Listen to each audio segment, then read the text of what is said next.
Hello everyone, Jai Hind. My name is Rahul Parmar and I welcome you all to India's most sensible and disciplined platform for the defense aspirant.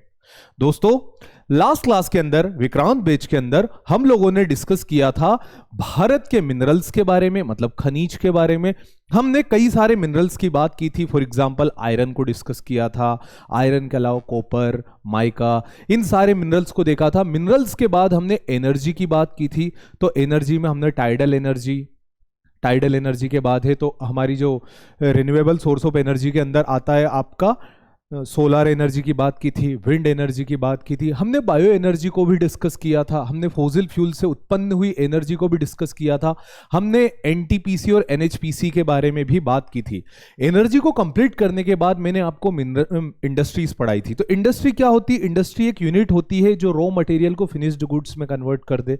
अलग अलग basis पर मैंने आपको अलग अलग industries बताई थी on the basis of raw material.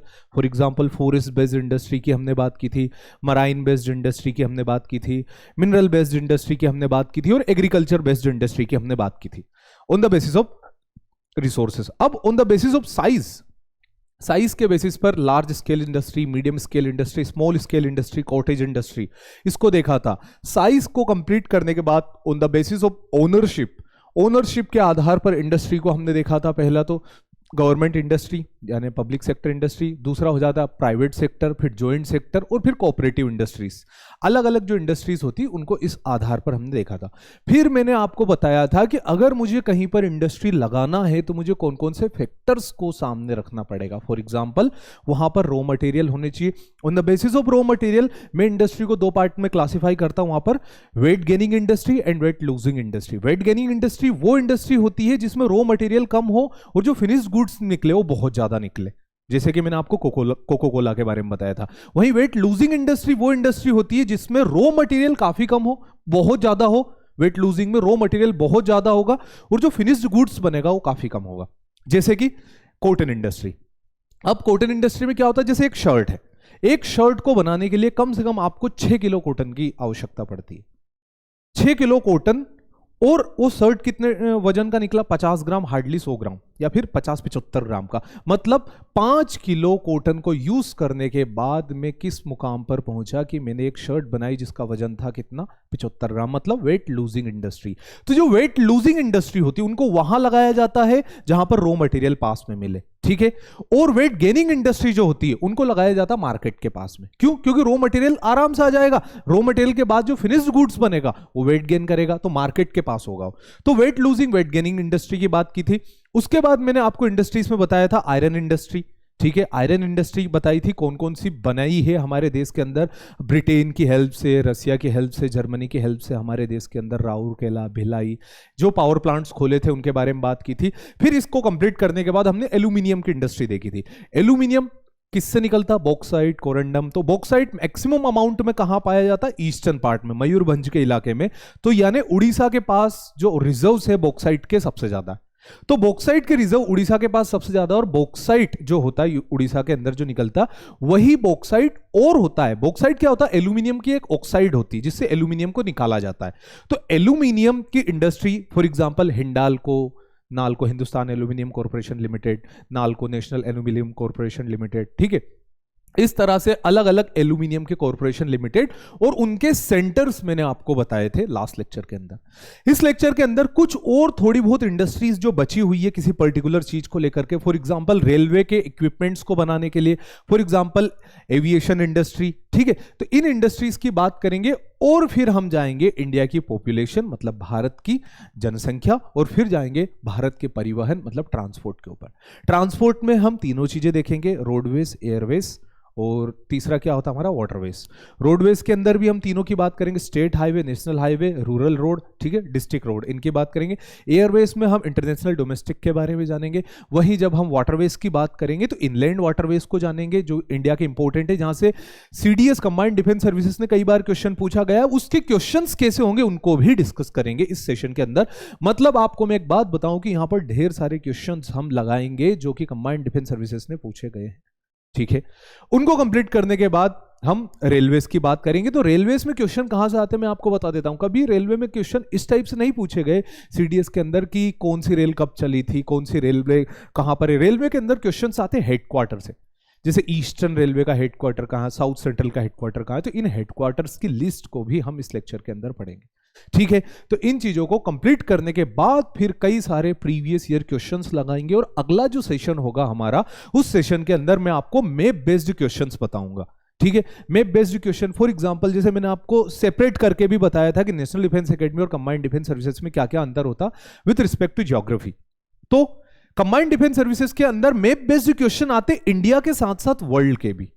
For example जैसे डेड सी से कौन कौन सी कंट्री टच करती या फिर कौन सी कंट्री नहीं करती, कौन सी कंट्री की कोस्टल लाइन सबसे ज्यादा, ऑल्दो हमको पता है कि सबसे बड़ी कंट्री है रसिया, बट कोस्टल लाइन दूसरी कंट्री की दैट इज कनाडा, है ना। जैसे हमारे इंडिया में हमको लगता है कि जैसे हम सबसे ज्यादा अपनी बॉर्डर शेयर करते हैं या तो चाइना के साथ या पाकिस्तान के साथ, बट हम शेयर सबसे ज्यादा किसके साथ करते हैं, बांग्लादेश के साथ। क्यों?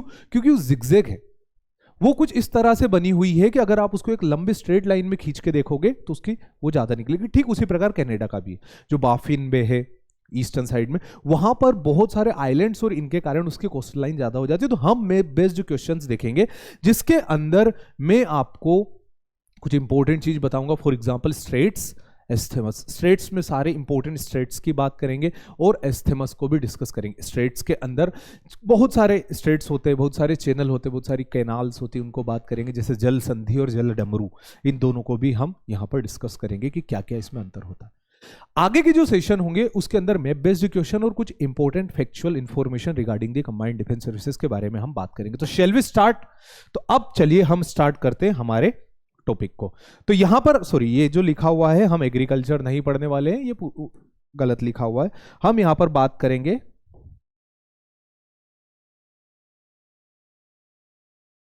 पॉपुलेशन एंड ट्रांसपोर्ट के बारे में, ठीक है।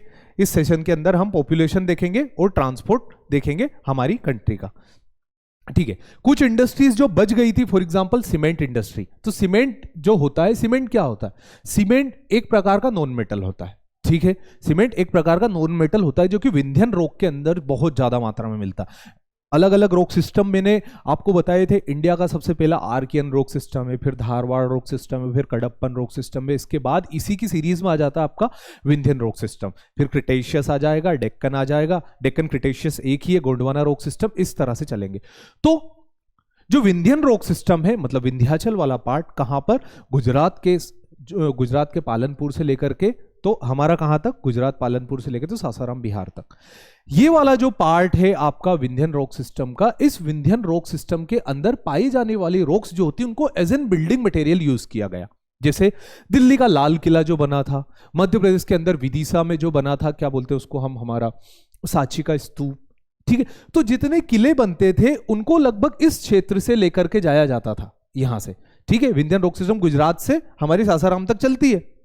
तो इस सिस्टम के अंदर जो मिलते हैं that is the building material. तो सीमेंट इंडस्ट्री कहां लगेगी? जहां पर रॉ मटेरियल होगा। तो रॉ मटेरियल इस एरिया के अंदर मैक्सिमम अमाउंट में पाया जा रहा, तो हमने इसको इस तरफ भी लगाई।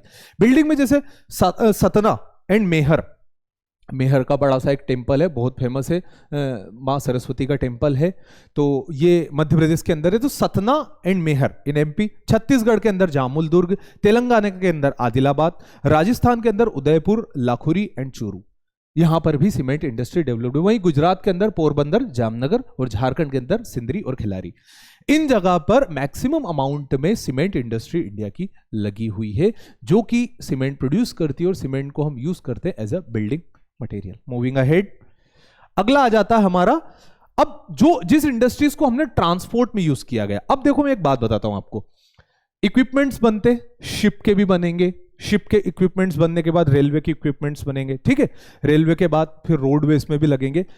बात क्वेश्चन की कैसी आ जाती है, जैसे शिप को बनाने के लिए इंस्ट्रूमेंट्स ऐसे यूज करने पड़ेंगे। आप खुद सोचो कि इतना बड़ा शिप, वो भी लोहे का, फिर भी क्यों नहीं डूबा समंदर के अंदर? आर्किमिडीज के प्रिंसिपल हम जानते हैं।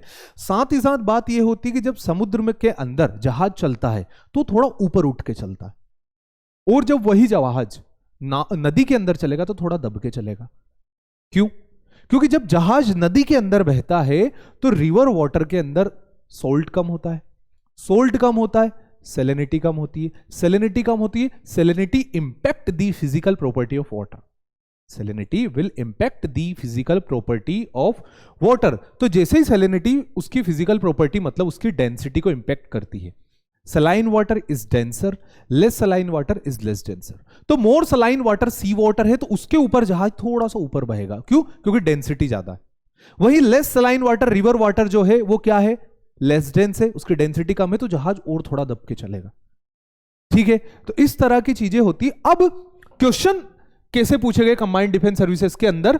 दो जगह, जैसे यहां पर भी वाटरवेज के ऊपर भी क्वेश्चन कैसे पूछे गए उनके हेडक्वार्टर से कि ये इंडस्ट्री कहां कहां सिचुएटेड है। ठीक है, तो यहां पर हम पहले बात करते हैं। In India ship building is a new emerging sector where the various type of ship manufacturing is currently.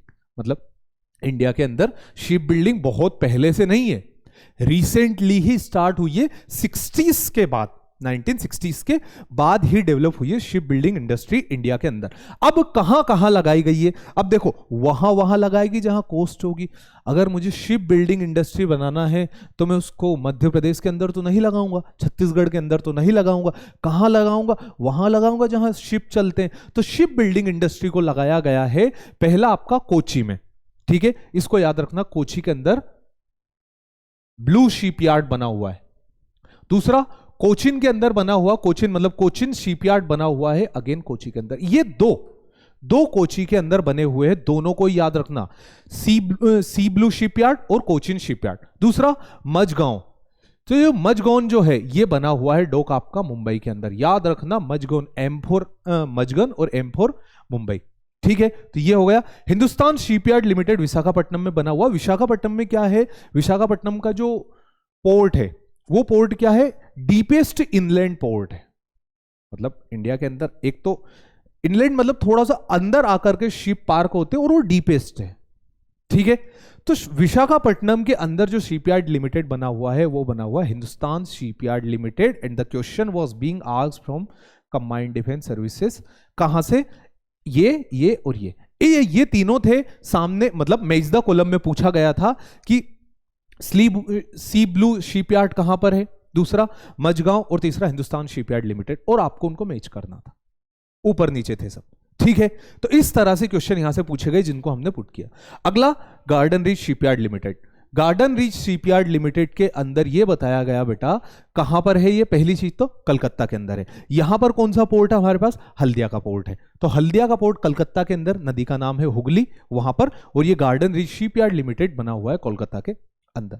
फिर Goa shipyard limited Vasco D gamma के नाम से बनाया गया है। गोवा के अंदर शिपयार्ड लिमिटेड किसके नाम से? वास्को डी गामा, जिसने सबसे पहली बार इंडिया के अंदर कदम रखा था। ठीक है, बाय द सी रूट, तो वास्को डी गामा था, उसी के नाम से इसको रखा गया था। तो ये थी शिप इंडस्ट्री इंडिया की।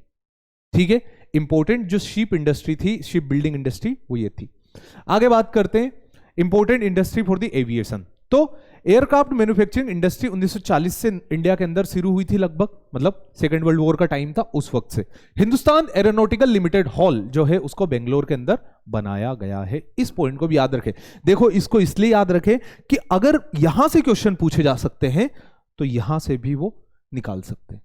इसके अलावा शिप कहां पर बनाए जाते? तो कानापुर, नासिक, कोरापुट उड़ीसा और हैदराबाद, इन जगह पर शिप बिल्डिंग इंडस्ट्री बहुत ज्यादा, aircraft manufacturing industry maximum amount में बनी हुई है। ठीक है, getting my point? Okay sir, moving ahead. अगला जाता है रेलवे इक्विपमेंट्स। तो रेलवे इक्विपमेंट्स में भी हम सेंटर की तरफ ही मूव करेंगे कि कौन कौन से सेंटर कहां कहां पर लगे हुए। रेलवे इक्विपमेंट्स में भी अलग अलग चीज होती है बेटा। ठीक है, कहीं पर बर्थ बनता है उसकी अलग होती। इवन रेलवे में पहले क्या होता था कि जो पटरियां होती है ना, ये इस टाइप से, इनके बीच में जो लकड़ी होती थी ना, वो साल की लकड़ी होती थी। तो साल की लकड़ी का बहुत ज्यादा इस्तेमाल होता था। तो इस रेलवे के कारण साल की इंडस्ट्री बनी और उससे एम्प्लॉयमेंट अलग जनरेट हो गया था आदिवासियों के बीच में। ठीक है, तो चितरंजन लोकोमोटिव कहां पर है? वेस्ट बंगाल के अंदर है। इस पॉइंट को याद रखा जाए, Chittaranjan locomotive in the West Bengal. Diesel locomotive Varanasi, diesel locomotive कहां पर है? वाराणसी के अंदर है। उसके बाद है तो Tata engineering locomotive Jharkhand, Tata engineering locomotive कहां पर है आपका? झारखंड में। और इंटीग्रल कोच फैक्ट्री तमिलनाडु के अंदर है। अगेन मेरा वही आपसे ये कहना है बेटा कि यहां पर मैच द कॉलम में ये क्वेश्चन उठा सकते हैं। ठीक है, इस तरह की चीजों के ऊपर थोड़ा सा हम ध्यान दें। अब बात करेंगे आज के टॉपिक के बारे में। हमारा जो टॉपिक है that is the demography of India, Bharat की पॉपुलेशन के बारे में, भारत की जनसंख्या के बारे में। तो demography refers to the statistical data relating to the population of India. देखो किसी भी जगह की पॉपुलेशन हो, किसी भी पर्टिकुलर, अब देखो जनसंख्या इतनी है पूरी यहां पर, इसका एक सेपरेट ग्रुप मैंने निकाल लिया, उस ग्रुप की स्टडी करना डेमोग्राफी आ जाएगा। एक स्टैटिस्टिकल, स्टैटिक्स निकलते, आंकड़े निकलते, कैसे आंकड़े निकलते, जैसे growth rate, birth rate, literacy rate, female and male sex ratio, ठीक है, मेल सेक्स रेशियो, फिर उसके अंदर urban sex ratio, rural sex ratio, ठीक है, उसके बाद density, urban density, rural density, density of state, density of country, density of union territory, इस तरह से अलग अलग। तो demography refers to the statistical data to the population in a region. किसी भी पर्टिकुलर रीजन की पॉपुलेशन के अलग अलग स्टैटिक्स निकलेंगे, उनके डेटा को हम पॉपुलेशन कहेंगे। This cover various factors like population growth, बिल्कुल पॉपुलेशन ग्रोथ हो जाएगी, the percentage of different age group, जैसे बच्चों की संख्या 1 से 5 साल तक के, 5 से 18 तक की कितनी, 18 से 50 तक के लोगों की कितनी, 50 से 55 के लोगों तक की कितनी है, फिर लाइफ एक्सपेक्टेंसी कितनी है, कितने साल तक आदमी जी सकता है, ठीक है, ये सारी चीजें इसके अंदर आती है, जिसमें sex ratio, urban rural population, ये सभी कुछ इसका हिस्सा होगी। बात समझ में आ गई? तो डेमोग्राफी क्या होती है? डेमोग्राफी किसी भी पर्टिकुलर एरिया की पॉपुलेशन की स्टैटिस्टिकल स्टडी होती है, ठीक है, जिसके अंदर अलग अलग चीजें मेंशन की जाती है, जैसे एक सेपरेशन के साथ। मूविंग अहेड, अब सेंसस की बात करते हैं। तो census is a official enumeration of a population done periodically. एक पर्टिकुलर वक्त, जैसे इंडिया के अंदर एक डिकेड से मेंशन किया जाता है, तो एक डिकेड के अंदर पॉपुलेशन बढ़ी, पॉपुलेशन घटी, कौन कौन से अलग अलग फैक्टर्स आए, इन फैक्टर की स्टडी का जो डेटा निकल के आता है, उस डेटा को कहते हैं हम सेंसस। एक ऑफिशियल इन्यूमरेशन होता है। सबसे पहला सेंसस इंडिया के अंदर लिया गया था 1872 में, during the time of lord Mayo. इस वक्त हमारे जो गवर्नर जनरल थे, हिस्ट्री के अंदर आपने देखा, इस वक्त जो आपके गवर्नर जनरल ऑफ इंडिया थे, उनका नाम था लॉर्ड मायो, वही थे इस वक्त हमारे गवर्नर जनरल। बट जैसा कि मैंने आपको कहा, एक डिकेड, एक पर्टिकुलर टाइम जो होता है, उस टाइम का हेल्ड इन अ कहां था, ऑफिशियल सेंसस पीरियोडिकली मतलब वक्त के साथ। तो एक वक्त जो चूज किया गया, वो चूज किया गया 10 साल का। 10 साल का वक्त इसलिए चूज किया गया क्योंकि 10 साल के अंदर आपको ग्रोथ पता चल जाएगी, जैसे कोई सा स्टेट है, हर स्टेट की देखो पॉपुलेशन एक ऐसी चीज है जो कि इंसान की लगभग अर्निंग ग्रोथ के साथ ही होती हो। अर्निंग ग्रोथ के साथ मतलब उसको ऐसा मत लेके जाना, मैं बताता हूं। जैसे कि जीवन में आप जितना अर्न कर रहे हो, आप मेहनत करोगे, आप ऊपर ही जाओगे हमेशा। लगभग एक वो एग्जाम्पल टाइप दिखा रहा हूं आपको, ठीक उसी प्रकार पॉपुलेशन हमेशा बढ़ती ही जाती है, पॉपुलेशन कभी कम नहीं होती हो। तो मुश्किल से हालात हो, जैसे कि आपका नेचुरल कैलेमिटीज हो जाए, फेमाइन आ जाए, ठीक है, तब कंडीशन ऐसी बनती है कि पॉपुलेशन आपकी इंक्रीज डिक्रीज हो सकती, डिक्रीमेंट हो सकता है बाकी। पर जैसे एक स्टेट है नागालैंड की पॉपुलेशन जो है, पॉपुलेशन ग्रोथ रेट वो नेगेटिव में चली गई है, समझ रहे हो? उन्होंने क्या यूज किया आई डोंट नो, बट उनकी जो पॉपुलेशन है वो नेगेटिव में चली गई, पॉजिटिव में वो नहीं है।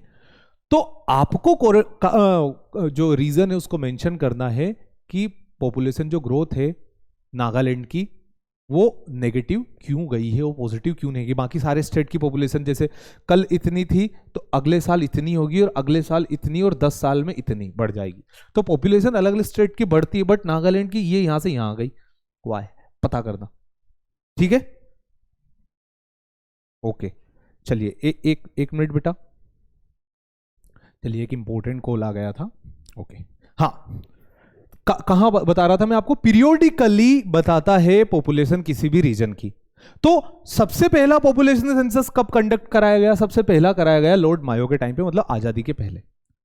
दूसरा पॉपुलेशन सेंसस पीरियोडिकली मैंने आपको बताया लगभग 10 साल बाद होगा, तो अगला कंडक्ट कराया गया 1981 में, 1881 में। इस वक्त हमारे देश के गवर्नर जनरल कौन थे? लॉर्ड रिपन थे। तो लॉर्ड रिपन थे। अब ये देखो बेटा, इस टाइप के क्वेश्चन ये लोग ज्यादा पूछते हैं।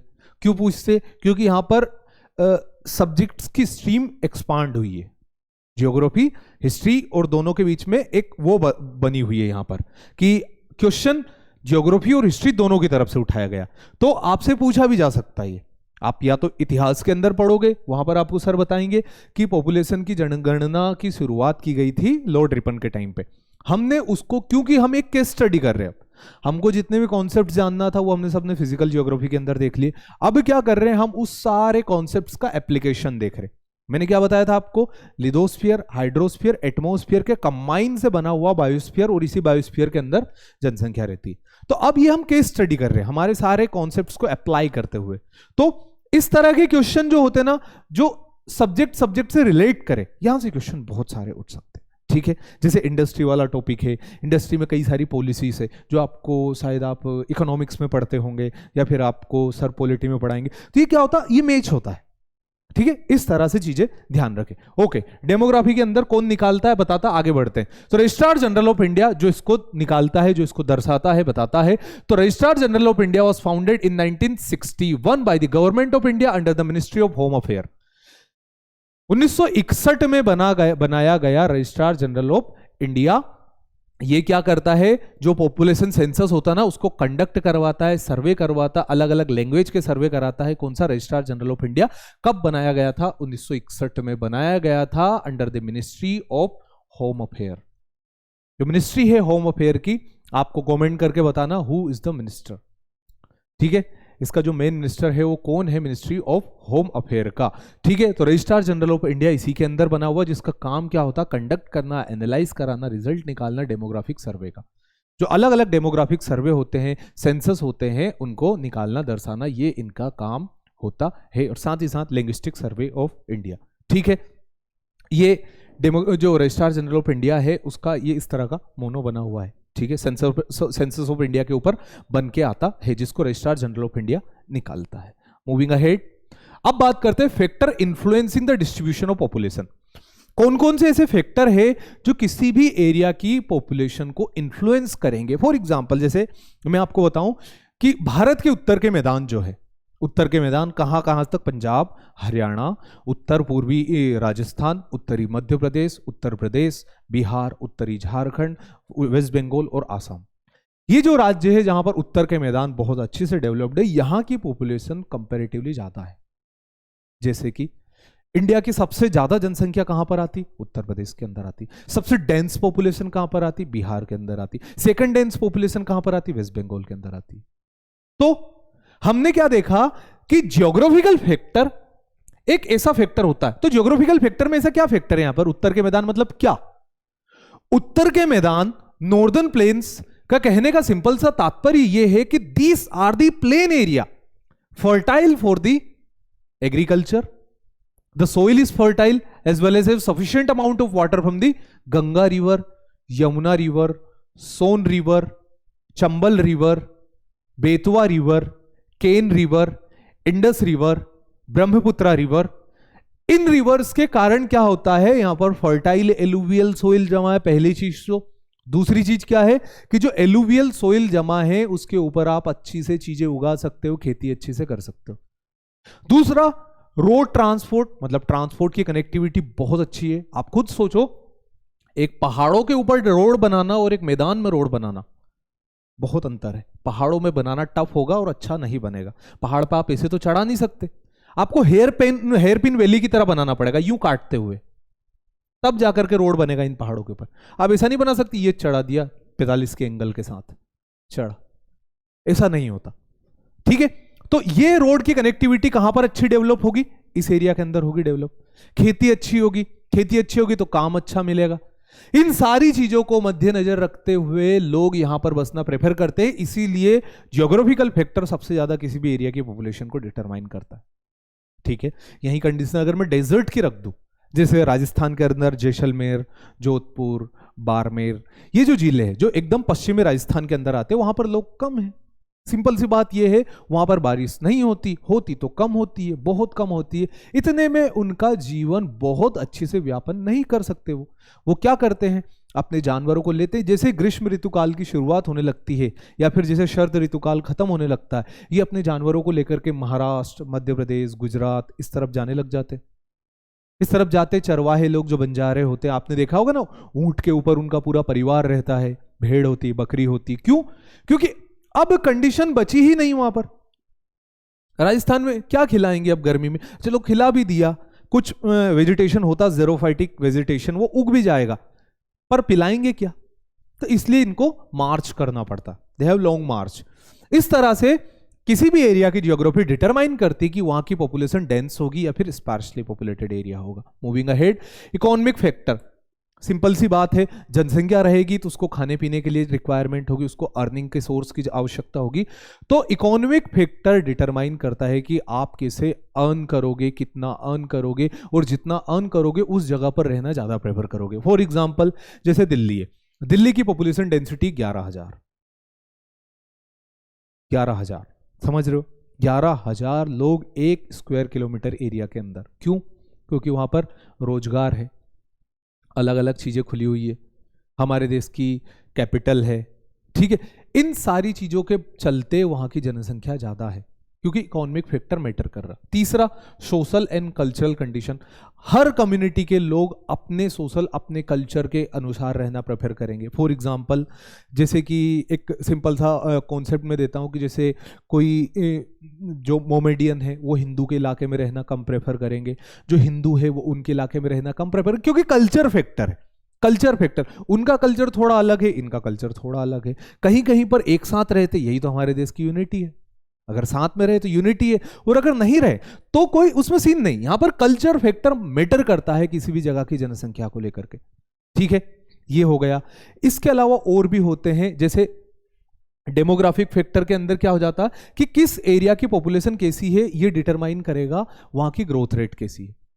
ग्रोथ रेट, वहां पर माइग्रेशन कितना बढ़ रहा है, इमिग्रेशन कितना हो रहा, ये डिटरमाइन करेगा वहां की डेमोग्राफिक फैक्टर और वहां की पॉपुलेशन को। अगला फैक्टर आता पॉलिटिकल फैक्टर।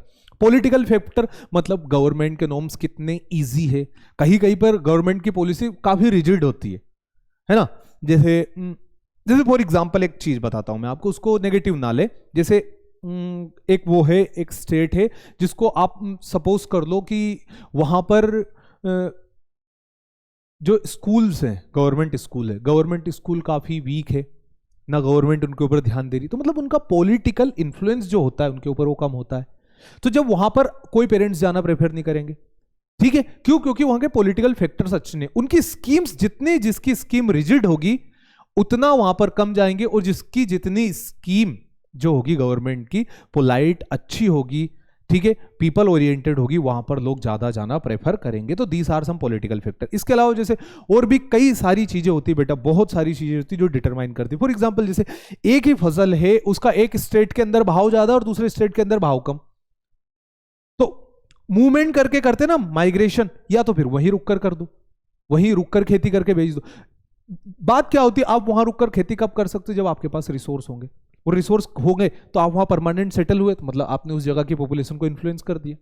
अगर आप किसी जगह जा रहे हो, वहां खेती कर रहे हो, वहां रुक रहे हो, जैसे कि बंजारे करते हैं, है ना, कहीं जाते हैं, रुक जाना वहां पर और वहां पर खेती करना, इतने सारा काम करना, तो आपने उस एरिया की पॉपुलेशन को थोड़ा सा इंक्रीमेंट दे दिया, ठीक है। तो इस तरह से कई सारे फैक्टर्स होते हैं जो किसी भी एरिया की पॉपुलेशन को इन्फ्लुएंस करते हैं। इंपॉर्टेंट फैक्टर जो हमें जानना था that is the geographical factor. बाकी economical factor, social and culture factor, demographic factor, political factor, ये सबऑर्डिनेट्स है।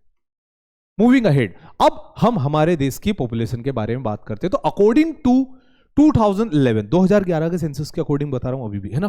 अकॉर्डिंग टू पॉपुलेशन सेंसस 2011 हमारे देश की पॉपुलेशन है 1.21 बिलियन, 121 करोड़ के समथिंग, ठीक है। It comprises 17.5% world's population. मतलब ये हमारा देश, ये हमारी धरती है, इस धरती का ये हिस्सा है हमारा देश, जो पूरे वर्ल्ड का 2.4% भाग कवर करके रखा हुआ है। ये पूरे वर्ल्ड का 2.4% जो भूभाग, मतलब इतनी जमीन है हमारे पास। अब आप देखो, इस 2.4% की जमीन पर वर्ल्ड की 17.5% जनसंख्या है। अब आप देखो कॉन्फ्लिक्ट क्यों नहीं होगा? Conflict for the rain, conflict for the land, land mass के लिए बहुत दिक्कत होगी। क्यों ना हो? आप खुद बताओ क्यों ना हो, कि जब एक इतने बड़े 100% एरिया का 2.4% भाग हमारे पास है, और जिसके ऊपर 17.5% की जनसंख्या रह रही, ठीक है। दूसरा, in term of population India is second largest country in the world. In term of area India is 7th largest country in the world. Simple सी बात है, दोनों ही फैक्ट्स को हम पहले जान चुके हैं। पॉपुलेशन वाइज इंडिया विश्व का दूसरा सबसे वो है चाइना के बाद, और एरिया वाइज की बात करें तो इंडिया 7th है, जिसमें पहले नंबर पे रशिया, फिर कनाडा, ठीक है, इस तरह से चलते आएंगे, यूएसए, चाइना, इसके बाद हमारा देश आता है 7th नंबर पे, ठीक है। तो याद रखें 7th लार्जेस्ट कंट्री के अंदर 2nd लार्जेस्ट पॉपुलेशन है। अब यहां पर distribution of population state wise, her state के अंदर पॉपुलेशन को कैसे डिस्ट्रीब्यूट किया गया है उसको हम पढ़ लेते हैं। तो टॉप पॉपुलेशन इंडिया की है उत्तर प्रदेश के अंदर, 2nd महाराष्ट्र के अंदर, 3rd बिहार के अंदर, 4th वेस्ट बंगाल के अंदर, 5th आंध्र प्रदेश के अंदर। अब आप मुझे ये बताओ, क्या यहां पर, क्या इस जगह पर राजस्थान आया? अभी टॉप 5 निकल गए, क्या राजस्थान आया? अभी नहीं आया। राजस्थान हमारे देश का एरिया वाइज सबसे बड़ा है और पॉपुलेशन वाइज ये यहां आ रहा है 7वें 8वें नंबर पर। समझ रहे हो क्यों? Just because of the geographical conditions. उन जियोग्राफिकल कंडीशंस के चलते हुए वो यहां पर नहीं आया। Getting my point? इतना समझ में आया? आगे बढ़ते, ठीक है। तो उत्तर प्रदेश, महाराष्ट्र, बिहार, वेस्ट बंगाल, आंध्र प्रदेश, मध्य प्रदेश, तमिलनाडु, राजस्थान, कर्नाटका, गुजरात, उड़ीसा, केरल, झारखंड, आसाम और पंजाब।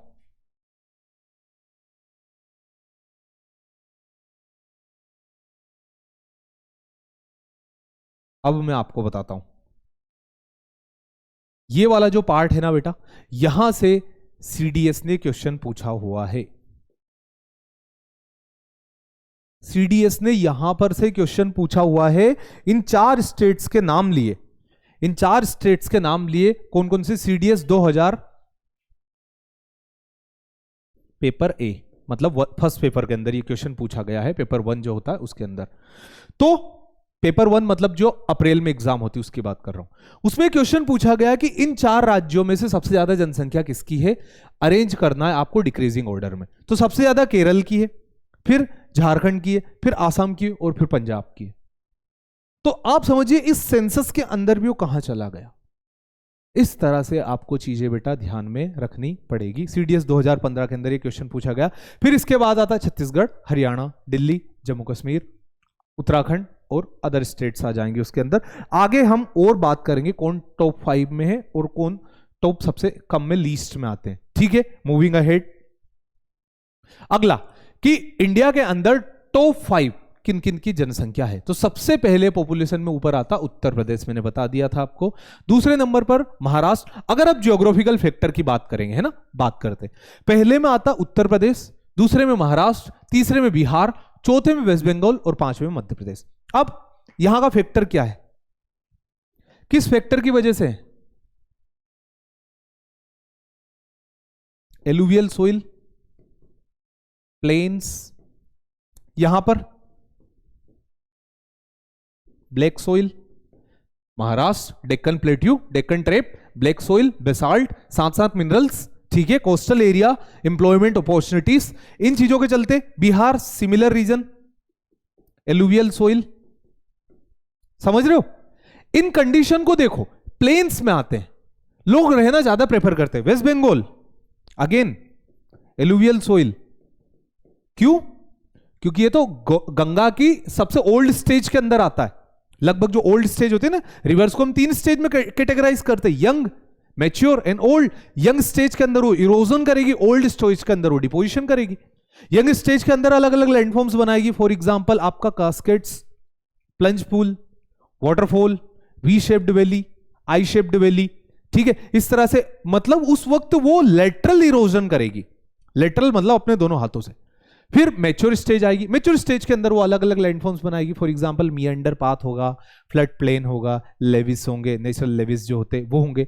फिर ओल्ड स्टेज आएगी तो ऑक्सबो लेक बनाएगी, डेल्टा बनाएगी, लंबे लंबे फ्लड प्लेन्स बनाएगी, शांत होकर के बहेगी, ठीक है। तो वो ये रिवर के ओल्ड स्टेज के अंदर आता है वेस्ट बंगाल।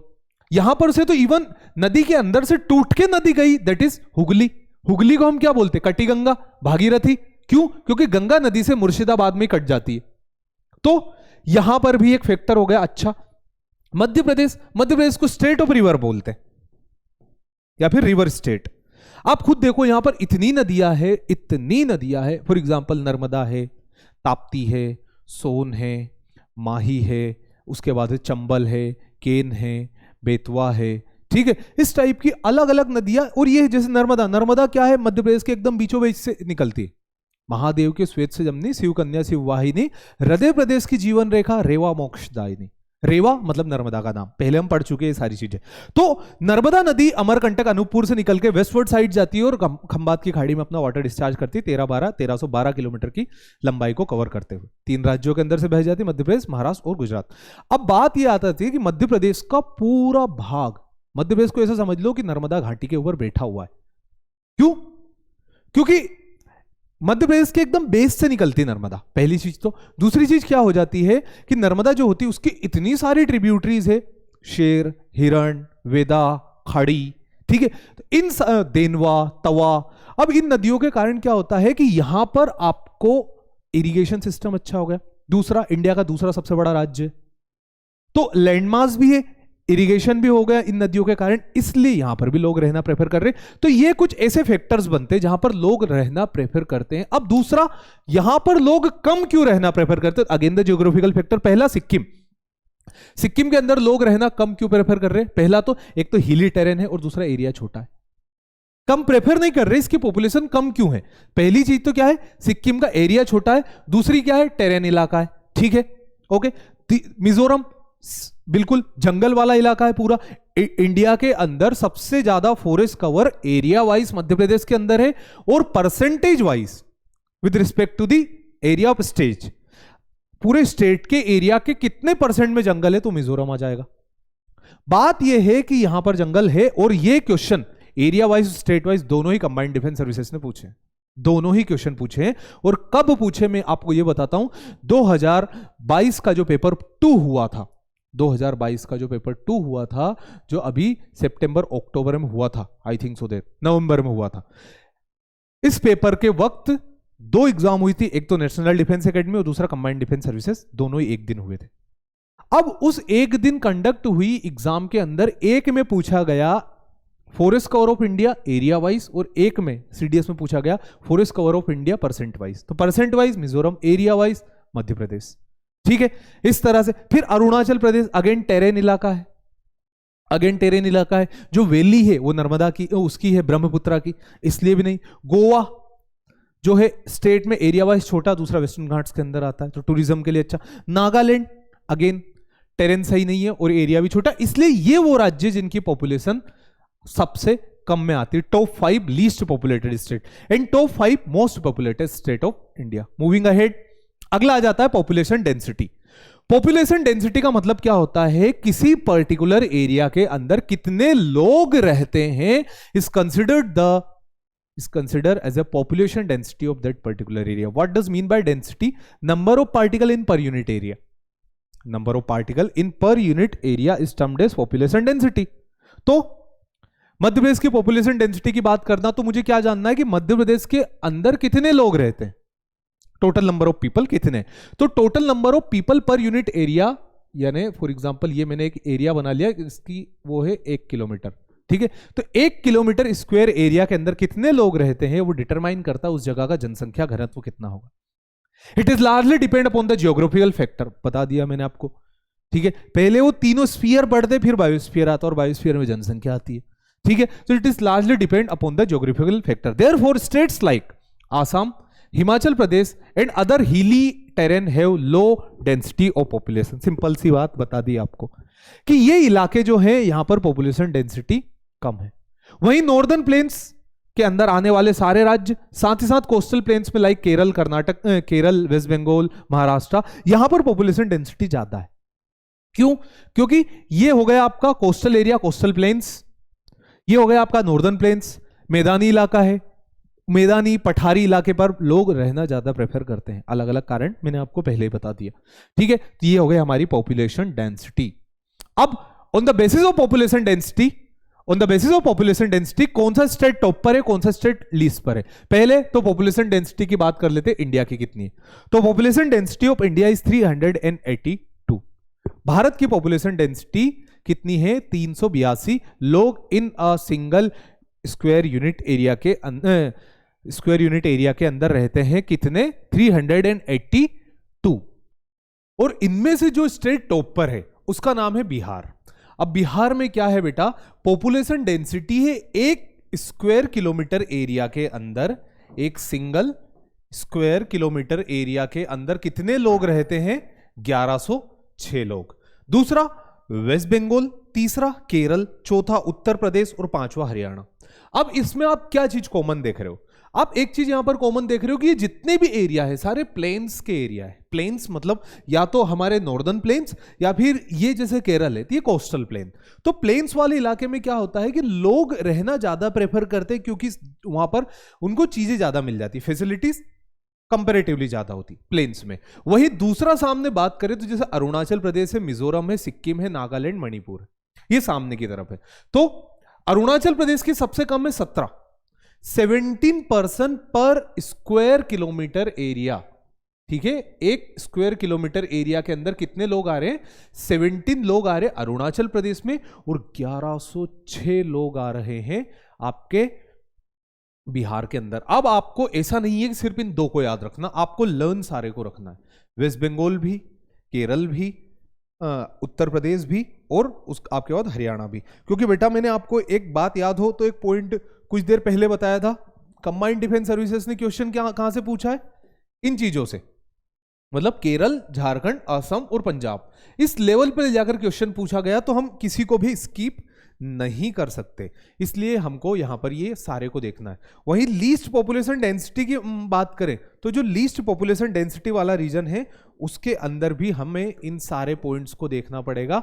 अरुणाचल प्रदेश, मिजोरम, सिक्किम, नागालैंड और मणिपुर, सिक्किम को छोड़कर सारे के सारे 7 सिस्टर्स में से आते हैं। अब ये जो 7 सिस्टर मतलब नॉर्थ ईस्ट इंडिया है, नॉर्थ ईस्ट इंडिया के बारे में जाने तो क्या है, टेरेन टोपोग्राफी, यहाँ की टोपोग्राफी कैसी, टेरेन है, पहाड़ है, Mizo hills, Naga hills, Mishmi hills, Patkai Bum, Namcha Barwa, ठीक है। तो यहाँ पर पहाड़ी इलाके हैं। दूसरा अरुणाचल प्रदेश के अंदर जंगल अच्छे खासे है ना, सेम टू सेम मिजोरम की बात करें तो घने जंगल है, अपने एरिया का 90% पार्ट जो है जंगल के अंदर है। यहाँ पर जो लोग रहते हैं वो कौन से रहते हैं, आदिवासी रहते हैं। तो इस एरिया के अंदर इसीलिए इनकी पॉपुलेशन डेंसिटी कम है, ठीक है। अरुणाचल प्रदेश 17, मिजोरम 52, सिक्किम 86, नागालैंड 119 और मणिपुर की 122, इतनी इनकी पॉपुलेशन डेंसिटी है। अब मैप की मदद से समझ लेते हैं, यहां पर जो एकदम डार्क कलर है वो डार्क कलर बता रहा बेटा उन एरिया को, डार्क रेड कलर जिनकी पॉपुलेशन डेंसिटी बहुत ज्यादा है। तो फॉर एग्जांपल ये यहां पर आपको बिहार, वेस्ट बंगाल और केरल दिख रहा, जो डीप डार्क कलर से बिहार, वेस्ट बंगाल, केरल और उत्तर प्रदेश, इनकी पॉपुलेशन डेंसिटी, इनकी जनसंख्या का घनत्व अधिक है। वहीं इसके बाद जो येलो कलर से शो हो रहे उनका जनसंख्या घनत्व थोड़ा कम है, और जो ग्रीन कलर से हो रहे उनका जनसंख्या घनत्व एकदम कम है। आप इसके अंदर 2 राज्य देख पा रहे हो, जैसे मध्य प्रदेश है और राजस्थान है। राजस्थान इंडिया का सबसे बड़ा राज्य है और मध्य प्रदेश इंडिया का दूसरा सबसे बड़ा राज्य है। अब राजस्थान के अंदर हमने क्या चीज नोटिस करी बेटा कि वेस्टर्न पार्ट में इस वाले रीजन के अंदर आ जाएगा आपका थार, ठीक है। थार डेजर्ट हो गया, थार डेजर्ट होने के कारण यहां की पॉपुलेशन डेंसिटी बहुत कम है इस रीजन के अंदर की। जैसलमेर, बाड़मेर, जोधपुर, इधर की पॉपुलेशन डेंसिटी कम हो गई। तो पॉपुलेशन डेंसिटी कम हो गई तो ओवरऑल राजस्थान का रेट गिर गया। मध्य प्रदेश की बात करें तो मध्य प्रदेश में इंडिया के अंदर सबसे ज्यादा जंगल है, सबसे ज्यादा एरिया जंगल का मध्य प्रदेश के अंदर आता है। दूसरा, मध्य प्रदेश खुद इंडिया का दूसरा सबसे बड़ा राज्य, जो सेकंड पॉइंट है। अब इन दोनों पॉइंट के चलते हमें क्या चीज समझ में आ गई है, इन दोनों पॉइंट के चलते हमें एक चीज क्लियरली समझ में आ गई कि इन राज्यों की साइज भी बड़ी है, बाकी यहाँ का वेजिटेशन या फिर कोई एक ज्योग्राफिकल फैक्टर है, जैसे यहाँ पर नेचुरल वेजिटेशन और यहाँ पर का ज़ेरोफाइटिक वेजिटेशन या फिर थार डेजर्ट है, इसलिए इनकी पॉपुलेशन डेंसिटी कम पे आ रही है, ठीक है। तो इस तरह से मैप की मदद से हमने इन चीजों को जाना 2011 के सेंसस के अकॉर्डिंग। आगे बात करते हैं पॉपुलेशन ग्रोथ क्या होती है। हमारे देश की पॉपुलेशन जो पहले थी उसके कंपेयर में जो नई पॉपुलेशन बनी उसमें 1% इजाफा हुआ, ठीक है। उसकी पॉपुलेशन 1% ग्रो कर गई। और अब तो मैं आपको क्या बताऊं, हम सभी जानते हैं इस बात को कि इंडिया ने पॉपुलेशन में टॉप कर दिया है। भारत की पॉपुलेशन वर्ल्ड में सबसे पहले नंबर पे आ चुकी है, मतलब पॉपुलेशन ग्रोथ रेट हमारे देश की बहुत ज्यादा है, हम टॉप पर आ चुके हैं, हम टॉप पर आ चुके हैं पॉपुलेशन के अंदर। तो population growth is determined by the factors, कुछ फैक्टर्स के कारण ये डिटरमाइन होती है। बर्थ रेट की, जिस भी जगह की पॉपुलेशन की हम बात कर रहे हैं वहां पर न्यू बर्थ रेट कितनी है, हमारे इंडिया के अंदर बर्थ रेट बहुत ज्यादा है, इसलिए पॉपुलेशन ग्रोथ वो है। डेथ रेट कितनी कम है? अगर किसी भी एरिया की डेथ रेट ज्यादा होगी compare to the birth rate, मतलब वो कंट्री किसी ना किसी ट्रबल में आने वाला है। क्यों? क्योंकि अगर डेथ रेट ज्यादा है, बर्थ रेट नहीं है, तो एक टाइम ऐसा आ जाएगा कि बीच का एक जब लोग ही नहीं रहेंगे, कम लोग रहेंगे, बर्थ रेट कम हो गया। ठीक है, समझ रहे हो आप चीजें? तो डेथ रेट जितनी कम होगी मतलब मेडिकल फैसिलिटीज उतनी अच्छी है। ठीक है। दूसरा होता माइग्रेशन, किसी और जगह से लोग आपके एरिया के अंदर आ रहे, it is also play a vital role in the growth of population. For example जैसे नागालैंड है, नागालैंड की पॉपुलेशन नेगेटिवली ग्रो की गई है लास्ट सेंसस के अकॉर्डिंग। मतलब नागालैंड की पॉपुलेशन जो पहले थी उसमें इजाफा होने की जगह और घट गया, जितना बढ़ना चाहिए था उसकी जगह घट गई। इसका क्या मतलब होता है? इसका मतलब यह होता है कि जो जितनी एग्जिस्टिंग पॉपुलेशन थी उसमें और रिडक्शन होगा, ना कि बढ़ी। इसके कारण क्या है? माइग्रेशन। वहां से लोग माइग्रेट करके दूसरी जगह चले गए और अच्छी बेटर लिविंगहुड अपॉर्चुनिटीज के लिए, दूसरा साथ ही साथ और बेटर कंडीशंस के लिए, तो वो लोग एक जगह से दूसरे का मार्च कर गए, निकल गए। ठीक है, इसलिए नागालैंड की पॉपुलेशन नेगेटिवली ग्रो की है। सेक्स रेशियो की बात करें, सेक्स रेशियो का मतलब क्या होता है कि नंबर ऑफ वीमेन्स पर 1000 मेल। इस पॉइंट को हम याद रखें, नंबर ऑफ फीमेल पर 1000 मेल, ये हो गई डेफिनेशन सेक्स रेशियो की। और यहां से क्वेश्चन बहुत ज्यादा पूछे गए हैं, यहां से क्वेश्चंस बहुत ज्यादा पूछे गए हैं। नंबर ऑफ फीमेल पर 1000 मेल। तो सेक्स रेशियो 2011 के अकॉर्डिंग बात करें हमारे देश की 943 फीमेल्स थी, जो कि अब इंक्रीज हो चुका है। अब हमारे देश का सेक्स रेशियो जो है बेटा, वो नंबर ऑफ फीमेल्स 1000 मेल से ज्यादा हो चुका है। मतलब अब फीमेल्स की संख्या हमारे देश में ज्यादा है और मेल्स की संख्या देश के अंदर कम है। ठीक है, तो ये वाला सेक्स रेशियो का हो गया। अब इसमें रूरल सेक्स रेशियो कितना हो जाएगा हमारा? 946। गांव के अंदर सेक्स रेशियो जो है 946 फीमेल पर 1000 मेल। 1000 लड़कों के ऊपर 946 लड़कियां हैं। अर्बन एरिया की बात करें तो अर्बन एरिया का सेक्स रेशियो रूरल एरिया के कंपैरेटिवली कम है। रूरल में सेक्स रेशियो ज्यादा है और अर्बन में सेक्स रेशियो कम है। आई डोंट नो वाई ऐसा है, बट ये कुछ इसी टाइप का ही है। ठीक है बेटा, इतना समझ में आ गया? Getting my point? ओके, अगला, Kerala has highest sex ratio in the country. हमारे देश के अंदर सबसे ज्यादा सेक्स रेशियो केरल का है। कितना? 1084, 1084, इतना है सेक्स रेशियो। ठीक है, पुडुचेरी जो यूनियन टेरिटरी है उसका हाईएस्ट सेक्स रेशियो है 1037, 1037, इतना सेक्स रेशियो है पुडुचेरी का। Haryana has lowest sex ratio. Haryana के सेक्स रेशियो की बात करें तो वो सबसे कम है 879।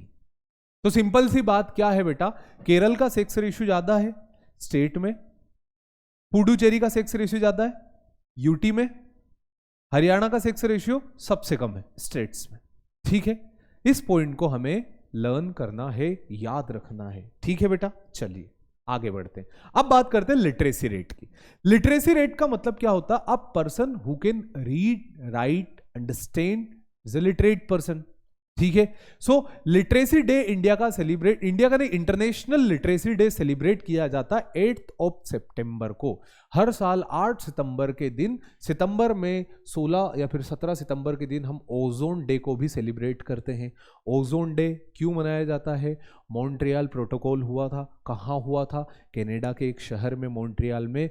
Montreal is one of the most successful protocol, one of the most successful protocol था मॉन्ट्रियल प्रोटोकॉल। तो उस मॉन्ट्रियल प्रोटोकॉल के अंदर, जो मॉन्ट्रियल प्रोटोकॉल हुआ था, उस प्रोटोकॉल के अंदर क्या किया था? जो क्लोरोफ्लोरोकार्बन होता CFC, उसके ऊपर परमानेंटली बैन लगा दिया गया था। क्लोरोफ्लोरोकार्बन के ऊपर परमानेंटली बैन लगा दिया, मतलब कि क्लोरोफ्लोरोकार्बन आपका का इमिशंस, ओजोन जो O3 होता है, इस O3 को इंपेक्ट कर रहा था। तो इस O3 को इंपैक्ट करने से बचाने के लिए CFC को बैन कर दिया गया था। One of the most successful protocol था। इसी की मदद से अंटार्कटिका के ऊपर जो होल हुआ था ओजोन में, जो डॉप्सन जिसकी यूनिट है, वो जिसमें पतलापन आ गया था। डॉप्सन क्या है? Dobson is the unit of atmospheric ozone. तो वो क्या हो गया था? वो वीक पड़ गया था, पतला पड़ गया था धीरे धीरे। तो पतला पड़ गया था तो CFC ने क्या किया था? O3 में से एक O को तोड़ देता, O2 कर देता, एक तो O कर देता और एक O2 कर देता। O3 में से तो O2 तो ऑलरेडी ऑक्सीजन प्रेजेंट है और ऑक्सीजन थोड़ी ना UV से रोकता है, तो इसलिए क्या होने लग गया था? इसलिए वो बढ़ने लग गई थी, UV रेस अर्थ पर आने लगी थी और उससे जितने भी खतरनाक चीजें होती है जैसे स्किन कैंसर, डर्मेटोलॉजी, ये चीजें शुरू हो चुकी थी। फिर जैसे CFC को कंट्रोल किया गया तो वो बंद हो गया, वो होल खुद से भर गया। अब जब खुद से भर गया तो it is one of the most successful protocol of the world. इसे वर्ल्ड का सबसे सक्सेसफुल प्रोटोकॉल भी कहा जाता है क्योंकि इसी की मदद से CFC के ऊपर रोक लग गई थी। Getting my point? Yes sir, okay. तो उसको भी याद रखें, 8 सितंबर को लिटरेसी डे मनाया जाता है। देखो UPSC का क्या होता है बेटा, कभी ऐसे क्वेश्चन नहीं पूछता हो कि 8 सितंबर लिटरेसी डे कब मनाया जाता है, आप बता दो। ऐसा कभी नहीं पूछेगा। क्यों? क्योंकि वो एग्जाम SSC का नहीं है, वो एग्जाम बैंकिंग का नहीं है, वो एग्जाम किसी भी स्टेट पब्लिक सर्विस कमीशन का नहीं है, वो एग्जाम है यूनियन पब्लिक सर्विस कमीशन का, UPSC का। वो कैसे क्वेश्चन पूछेगा? Consider the following statement regarding the literacy. तो लिटरेसी की रिगार्डिंग 4 स्टेटमेंट है। पहला स्टेटमेंट होगा लिटरेसी की डेफिनेशन। दूसरा स्टेटमेंट होगा 8 सितंबर के दिन क्या लिटरेसी डे सेलिब्रेट किया जाता है। तीसरा ऑप्शन होगा it is the most literate state of India. अब नीचे होंगे कंसिडर द फॉलोइंग स्टेटमेंट 1, 1, 2, 1, 2, 3, 2, 3, 2, 4, इस तरह से तब टिक करो। मतलब कभी भी आपसे एक फैक्ट के ऊपर वो जाएगा ही नहीं, ठीक है? तो इस तरह से ध्यान रखना। हमारे देश के ओवरऑल लिटरेसी रेट की बात करें तो 74.04% तक है हमारे देश की literacy rate. Urban literacy rate obviously ज्यादा है क्योंकि उनके पास सारी चीजें हैं, फैसिलिटीज है, स्कूल्स है, अच्छी चीजें हैं पढ़ने के लिए। तो अर्बन लिटरेसी रेट है 87.7%, वहीं रूरल लिटरेसी रेट है 73.5%। ठीक है, मतलब 87.7 ये इससे कुछ ज्यादा है। ठीक है, कितना ज्यादा है? कुछ 14-15% तक ये अर्बन लिटरेसी रेट ज्यादा है। वहीं मेल लिटरेसी रेट ज्यादा होगी, फीमेल लिटरेसी रेट कम होगी। सिंपल सा फंडा है कि जैसे सोसाइटी के अंदर लड़कों को पढ़ने के लिए आगे भेज दिया जाता है, ये पढ़ सकते हैं, वो पढ़ सकते हैं, ये करवा सकते हैं उनको। और जैसे मतलब मैं आपको एक छोटा सा एग्जाम्पल दे के इस चीज को समझाता हूँ कि एक लड़का है, जैसे फॉर एग्जाम्पल कि एक लड़का है मध्य प्रदेश का है, उसे पढ़ने के लिए मुंबई भी भेजा जा सकता है ना, मुंबई भेज देते हैं, जाओ जा करके वहां पढ़ लेना, बची कुची पढ़ाई आपकी। तो मेल लिटरेसी रेट तो बड़ी। फीमेल लिटरेसी रेट के साथ क्या दिक्कत? जैसे एक बच्ची है ना, आप बच्ची को जैसे, जो मैं एक इंडिया के लोगों की मेंटालिटी बताता हूँ, हो सकता है वो सही भी हो सकता है, क्या लगभग उनके हिसाब से तो सही है ना वो, तभी वो ऐसा कर रहे हैं। तो वो क्या करते, बेटा यहाँ पढ़ रहे हो यहीं पढ़ लो, बाकी की जितनी पढ़ाई यहीं पर कर लो, मेहनत करो, है ना, बाकी आगे पढ़ने नहीं भेज सकती। अब एक कंडीशन ये आती है कि आप उनको आगे पढ़ने क्यों नहीं भेज रहे हो, तो आप क्या बोलोगे? क्या कंडीशन होती? For the security purpose. बच्ची को आगे पढ़ने भेज दिया किसी और शहर में, माँ बाप तो रह नहीं सकते, बच्ची कैसे रहेगी अकेली, और जो पैदा करता है ना उसका डर वो जानता है। तो कभी कभी हम बोलते हैं ना ये गलत है, फीमेनिज्म के चलते हमें आगे भेजना चाहिए, ये कराना चाहिए। हो सकता माँ बाप को डर रहे, कोई भी थोड़े ना चाहेगा कि जैसे अब लड़कों के साथ क्या होता है बेटा कि जैसे किसी भी हालात में रह सकते हैं, हम सभी जानते हैं इस चीज को, पर लड़कियों को थोड़ा सा अपने आप को बचा के रखना पड़ता है उस वक्त, तो मम्मी पापा को थोड़ा डर रहता है। तो एक इसी फैक्टर के चलते हमारी लिटरेसी रेट में देखो अंतर आप, ठीक है। परंतु मेरा ऐसा मानना, एजुकेशन सबको मिलनी चाहिए, और आज सबसे अच्छी चीज यही हुई है। जैसे अब मैं आपको पढ़ा रहा हूं, आप आपके घर बैठकर पढ़ पा रहे हो, और भी टीचर्स जितने भी आपके गुरु हो जिन्होंने भी आपको पढ़ाया, आप आपके घर बैठकर पढ़ सकते हो। तो लिटरेसी रेट में आईटी का बहुत बड़ा इजाफा हुआ है। आईटी सेक्टर आया, आईटी सेक्टर के आने से क्या हुआ, ये मैं बोल पा रहा हूँ, आप सुन पा रहे हो, मैं पढ़ा पा रहा हूँ, आप लिख पा रहे, इतनी सारी चीजें आई चीजें। हाँ जी सर, आई। अब जब इतनी चीजें ग्रो होती है हमारी, इतनी चीजें सामने आती है, तो इसका कहने का क्या तात्पर्य होता है बेटा? इस वक्त सीन इतना हो जाता है कि आपको यहां आने की जरूरत नहीं है, मुझे कहीं ट्रेवल करने की जरूरत नहीं, आप आराम से, ठंड लग रही रजाई ओढ़ो और पढ़ाई करते रहो। ये आईटी की हेल्प से हमने इतना सब कुछ किया सभी लोगों ने, ठीक है। तो इस तरह से लिटरेसी रेट हमारे देश की और बढ़ेगी, ठीक है। चलिए आगे बढ़ते। हाईएस्ट लिटरेसी रेट की बात करें कौन से स्टेट की है, तो वो आएगा आपका केरल, दिल्ली, उत्तराखंड, हिमाचल प्रदेश, आसाम। वही लोएस्ट लिटरेसी रेट की बात करें तो आंध्र प्रदेश, राजस्थान, बिहार, तेलंगाना एंड उत्तर प्रदेश। 2011 के सेंसस के अकॉर्डिंग ये कुछ चीजें हैं लिटरेसी रेट के रिगार्डिंग, ठीक है बेटा। चलिए मूविंग अहेड, यहां पर हमारे चैप्टर का पहला जो पॉइंट है वो कंप्लीट हो जाता है। पहला पॉइंट यानी हमारे जो चैप्टर का पहला पार्ट है जिसके अंदर हम क्या जान रहे थे, जिसके अंदर हमने सारा जाना पॉपुलेशन के बारे में, वो कंप्लीट हो जाता है। अब इस पॉपुलेशन को एक जगह से दूसरी जगह लेके भी तो जाना पड़ेगा, तो हम बात करेंगे परिवहन की। परिवहन मतलब transport system of India, transport.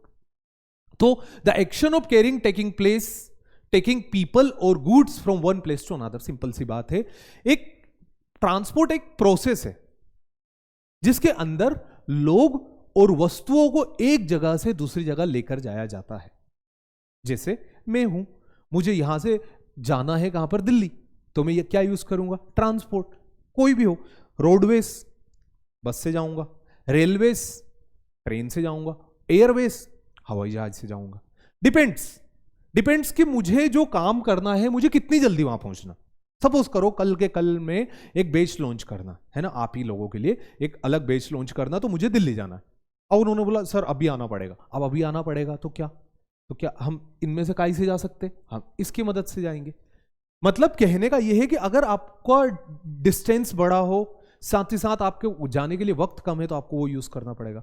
अगर आपके पास वक्त हो, आपको नज़ारे देखते हुए आराम से सफर करना पसंद हो, ठीक है, तो हम क्या प्रेफर करेंगे, ट्रेन प्रेफर करेंगे, हम बस प्रेफर करेंगे, हम कार प्रेफर कर लेंगे, जो भी जैसा लगता है, बाइक, सब कुछ मोड ऑफ ट्रांसपोर्ट है, मोड ऑफ ट्रांसपोर्ट है, ठीक है। और मोड ऑफ ट्रांसपोर्ट के अंदर ये जो है ना, जैसे एयरवेज, वाटरवेज और रोडवेज, ये क्या है, वो तो मोड हो गए, ये मीडियम हो गए जिसके ऊपर जाओगे आप, ठीक है, जिसके थ्रू आप जाओगे। ओके, चलिए बात करते हैं। So the transport system in India include railways, rail transport, road transport, air transport and water transport. India is one of the largest road network in the world, largest railway system in Asia.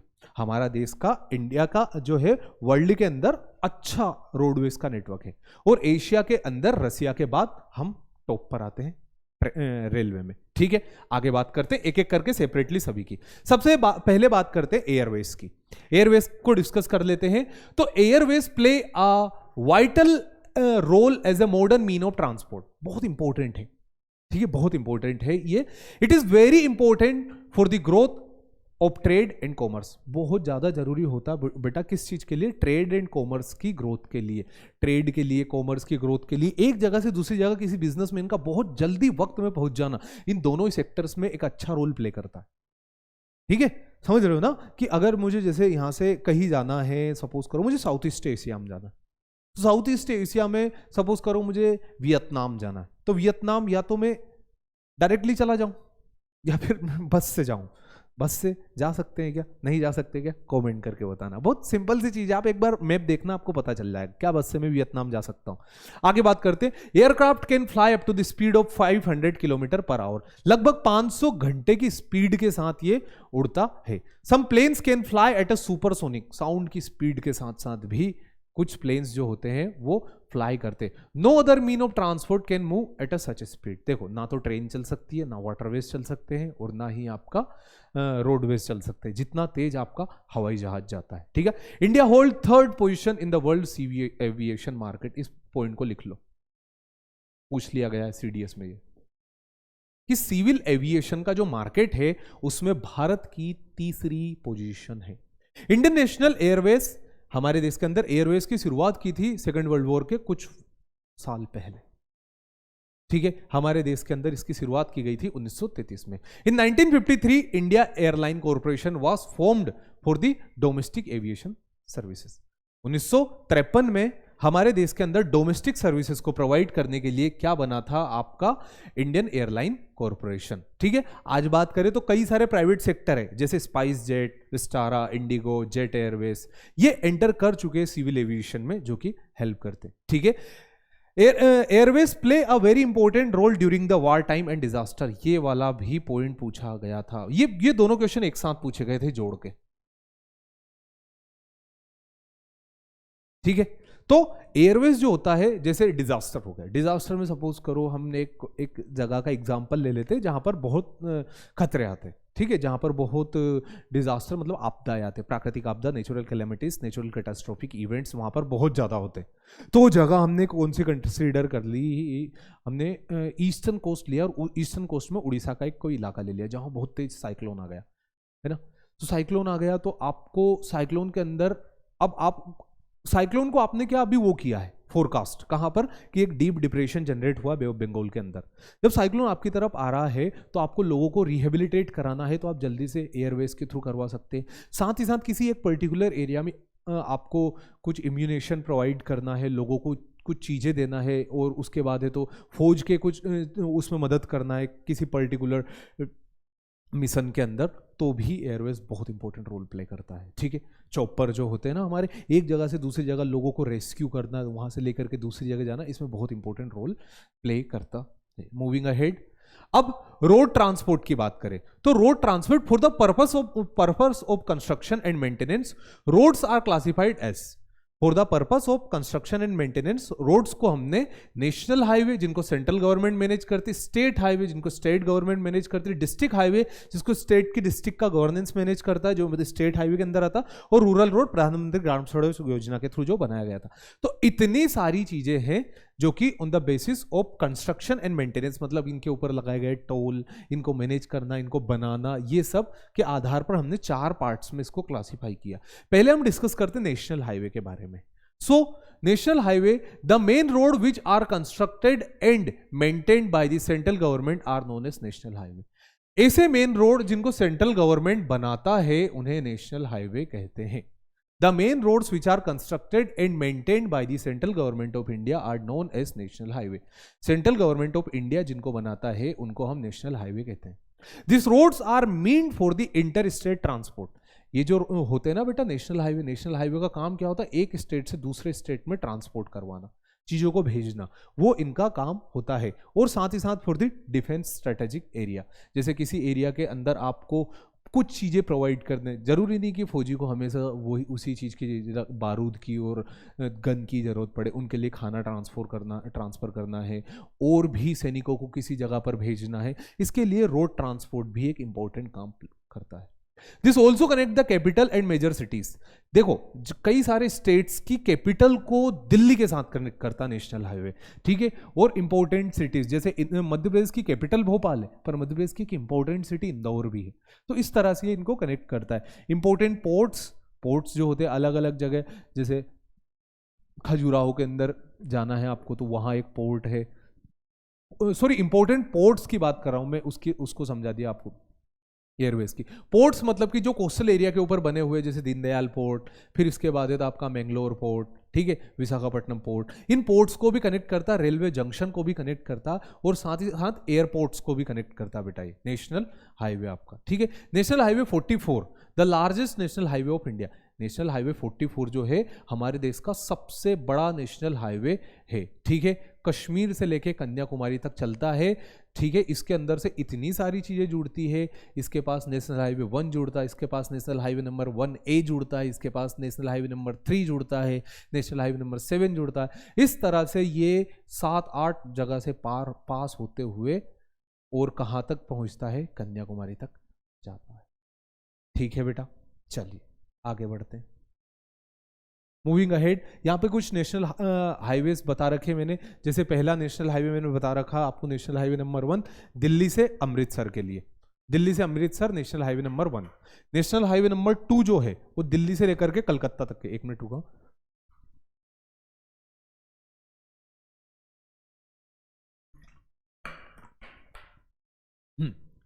National highway number 1 जो है बेटा वो आपका है दिल्ली से Amritsar. National highway number 2 जो है दिल्ली से कोलकाता तक है। नेशनल हाईवे नंबर 3 आगरा से मुंबई, इसके बीच में इंदौर पड़ता है इसी के ऊपर। नेशनल हाईवे नंबर 4 चेन्नई से थाने तक जाता है। नेशनल हाईवे नंबर 5 चेन्नई से कटक तक, मतलब ईस्टर्न कोस्ट तरफ चलता है। नेशनल हाईवे नंबर 6 सूरत से कलकत्ता की तरफ जाता है। गुजरात से कहाँ जाता है आपका, सीधा वेस्ट बंगाल की तरफ। नेशनल हाईवे नंबर 6 वाराणसी, मतलब उत्तर प्रदेश से लेकर के कन्याकुमारी तमिलनाडु तक जाता है। नेशनल हाईवे नंबर 8 दिल्ली से मुंबई को कनेक्ट करता है, 2 बड़ी मेट्रोपॉलिटन सिटीज को। नेशनल हाईवे नंबर 9 तो पुणे मतलब महाराष्ट्र है, मछलीपट्टनम को जोड़ता है। और नेशनल हाईवे नंबर 15 समाखाली कच्छ के अंदर है, जैसे पठानकोट को ये जोड़ता है। तो ये कुछ इंपॉर्टेंट नेशनल हाईवे है, सभी के नाम आपको लर्न नहीं करने, बट बेसिक लर्न कर लो, सो अच्छा रहेगा। ठीक है बेटा, चलिए आगे बढ़ते और चीजों को जानते हैं। आगे डिस्कस करते हैं गोल्डन क्वाड्रिलेटरल के बारे में। गोल्डन क्वाड्रिलेटरल क्या है बेटा? ये एक प्रकार का रोड है, रोड मैप है, जिसको अटल बिहारी वाजपेयी जी के टाइम पर बनाया गया था, जो इंडिया के 4 मेट्रोपॉलिटन सिटीज को जोड़ता है। ठीक है, तो इंडिया के 4 इंपॉर्टेंट मेट्रोपॉलिटन सिटीज जैसे कि दिल्ली, मुंबई, चेन्नई और कोलकाता, इनको कनेक्ट करता है गोल्डन क्वाड्रिलेटरल या फिर स्वर्णीय चतुर्भुज। चलिए आगे बात करते हैं। ओके, हाँ एक और मैं बात आपको बता देता हूं, भारत के जितने भी हमारे वो वाले पार्ट है जिसके अंदर हम किसी भी कंट्री के साथ बॉर्डर शेयर करते हैं लैंड फ्रंट से, उन सारे लैंड फ्रंट्स को कनेक्ट करते हुए एक रोड बनाया था, उस रोड का नाम था भारतमाला। तो भारतमाला का काम क्या था बेटा? भारतमाला का काम क्या था? भारतमाला का काम था इस सारे लैंड फ्रंट्स को कनेक्ट करना। ये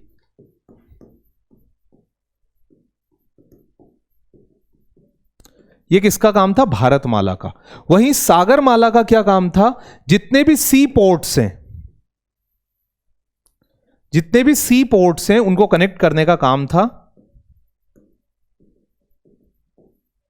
सागरमाला का। तो भारतमाला और सागरमाला दोनों का ही मोटिव हमें समझ में आ गया था। चलिए आगे बात करते हैं स्टेट हाईवे के बारे में। So these are constructed and maintained by the state government. सबसे पहला और सिंपल सा बात तो यह है कि इनको बनाया और मेंटेन किया जाता है राज्य सरकार के द्वारा। They join the state capital with district headquarter.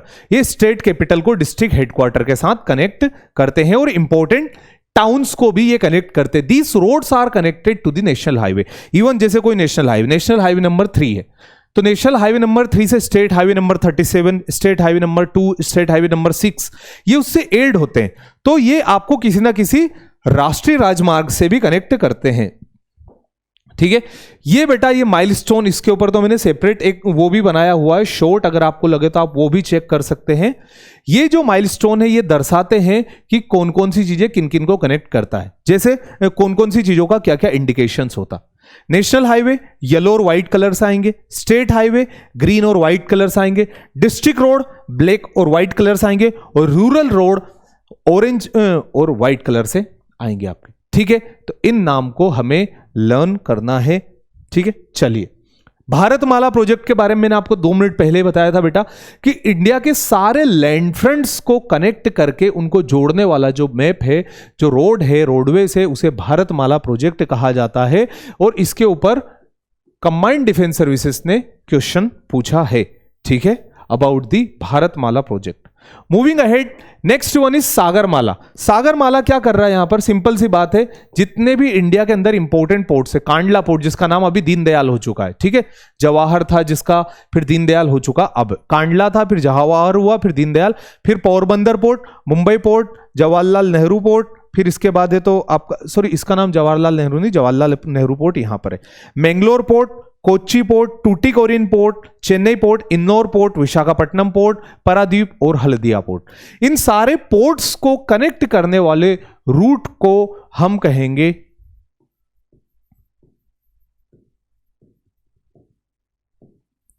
Sagarmala roadways. क्या हो जाएगा? ये सागरमाला आपका हो जाएगा। ठीक है बच्चा, ओके, मूविंग अहेड। अब ये क्वेश्चन पूछा गया था, क्वेश्चन देखिए क्या पूछा गया था एग्जाम के अंदर कि भारतमाला परियोजना इज रिलेटेड टू। भारतमाला जो परियोजना है वो किससे रिलेटेड है? पहला, interlinking of northern and southern Indian rivers in garland shape. उत्तर भारत और दक्षिण भारत की नदियों को क्या हम एक माला के आकार में जोड़ना चाहते हैं? तो ये वाला तो एकदम गलत है, हमको अभी समझ में आ गया। दूसरा, नेटवर्क्स ऑफ नेशनल हाईवे, ठीक है। Interlinking all the cities of India through railways, ये भी नहीं है। Interlinking the industrial region of India through the pipeline, तो ये भी नहीं है। और इसका करेक्ट आंसर हो जाएगा हमारा करेक्ट आंसर हो जाएगा हमारा network of national highway in India, ठीक है, भारतमाला प्रोजेक्ट। मूविंग अहेड, अगला आता हमारा वाटरवेज। बहुत इंपॉर्टेंट है बेटा, बहुत बहुत इंपॉर्टेंट है। तो water transport is the cheapest and oldest mode of transport. देखो बेटा, चीपेस्ट क्यों होता है? वाटर ट्रांसपोर्ट के लिए ना तो आपको रोड बनाना पड़ेगा, पहली चीज तो you don't even have to develop a kind of road and not even have to maintain that. ना तो आपको बनाना पड़ेगा, ना उसको बना के मेंटेन करना पड़ेगा। एक नेचुरल पाथवे होगा जो खुद से जनरेट होगा, फ्रिक्शन लेस होगा, जिसमें अगर आप ocean currents, river water flow या फिर प्रिवेलिंग विंड्स के साथ साथ गए तो आपको फ्यूल भी कम देना पड़ेगा, ठीक है। So it is the cheapest and oldest mode of transport. Central inland water transport corporation headquarter कहां पर बना हुआ है? कि देश के अंदर इनलैंड वाटरवेज जो चलाने हैं उनका जो हेडक्वार्टर है वो कहां पर बना गया है? कोलकाता के अंदर बनाया गया है। कंबाइंड डिफेंस सर्विसेज के अंदर पूछा गया question 2015। Headquarter of inland waterway authority of India कहां पर है? इसकी अथॉरिटी, वो हेडक्वार्टर ही, अथॉरिटी का हेडक्वार्टर कहां पर है? नोएडा के अंदर पूछा गया है। नेशनल इनलैंड नेविगेशन इंस्टीट्यूट, जहां पर इस चीजों के बारे में सिखाया जाता है, समझाया जाता है और चीजें तैयार की जाती, वो इंस्टीट्यूट कहां पर है? बिहार के अंदर। ये तीनों के तीनों ही पूछ मारे बेटा, कंबाइंड डिफेंस सर्विसेज के अंदर तीनों के तीनों ही, ये वाला भी, ये वाला भी और ये वाला भी, इन तीनों के ऊपर से सेपरेट सेपरेट क्वेश्चन पूछा गया है, ठीक है। So it operate on a natural track. पहली बात तो कि ये नेचुरल ट्रैक के ऊपर होता है, बिल्कुल कम कैपिटल की जरूरत पड़ती है और मेंटेन बिल्कुल नहीं करना पड़ता है। It is the cheapest means of transport. मैंने बताया कि अगर आप बहाव के साथ जाओगे तो आप आराम से बह के निकल जाओगे। दूसरा, least consumption of energy, energy का कंजम्पशन उतना नहीं होता, ठीक है। एनर्जी का कंजम्पशन कब ज्यादा होता है? जब बहाव किसी और दिशा में और हम जा किसी और दिशा में रहे, तब जाकर के ये होगा। इसके बाद अगली जो कंडीशन आएगी next is suitable for heavy bulky goods. It is suitable for heavy and bulky goods. जो हेवी और बल्की गुड्स होते हैं उनके लिए यह सूटेबल होता है। क्यों? क्योंकि उनको तैरना ही तो है। जितना ज्यादा बड़ा जहाज रहेगा वो उतना ज्यादा तैरेगा, ठीक है। ओके, नो फ्रिक्शन पहले डिस्कस कर चुके, और इको फ्रेंडली भी होता है बहुत हद तक, हर हद तक तो नहीं पर बहुत हद तक इको फ्रेंडली भी होता है, ठीक है। इन पॉइंट्स को हमने अभी डिस्कस किया। मूविंग अहेड, सबसे पहले नेशनल वाटरवे नंबर 1 की बात करते, ये भी सीडीएस के अंदर पूछा गया है ये क्वेश्चन भी। तो नेशनल वाटरवे नंबर 1 इलाहाबाद से शुरू होता है और हल्दिया तक जाता है। इलाहाबाद से शुरू हुआ, प्रयागराज से शुरू हुआ और हल्दिया वेस्ट बंगाल के ऊपर जाता है, वेस्ट बंगाल तक जाता है। तो स्टार्टिंग के कुछ पॉइंट्स तक तो ये किसके ऊपर चलता है बेटा? गंगा नदी के साथ साथ फ्लो करता हुआ पूरब में आया, मुर्शिदाबाद से नीचे की तरफ कट जाता है और गंगा होती है हमारी, रिवर होती है हमारी कटी गंगा, जिसको हम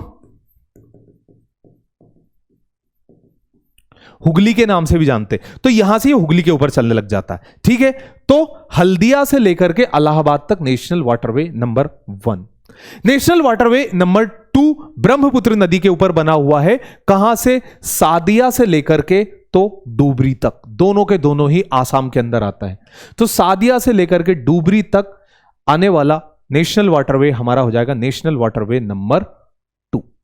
इसके बाद आता थर्ड नेशनल वाटरवे नंबर 3। ये वेस्ट कोस्ट कैनाल के ऊपर बना हुआ है, मतलब WCC के ऊपर, वेस्ट कोस्ट कैनाल के ऊपर बना हुआ है। ये कहां पर?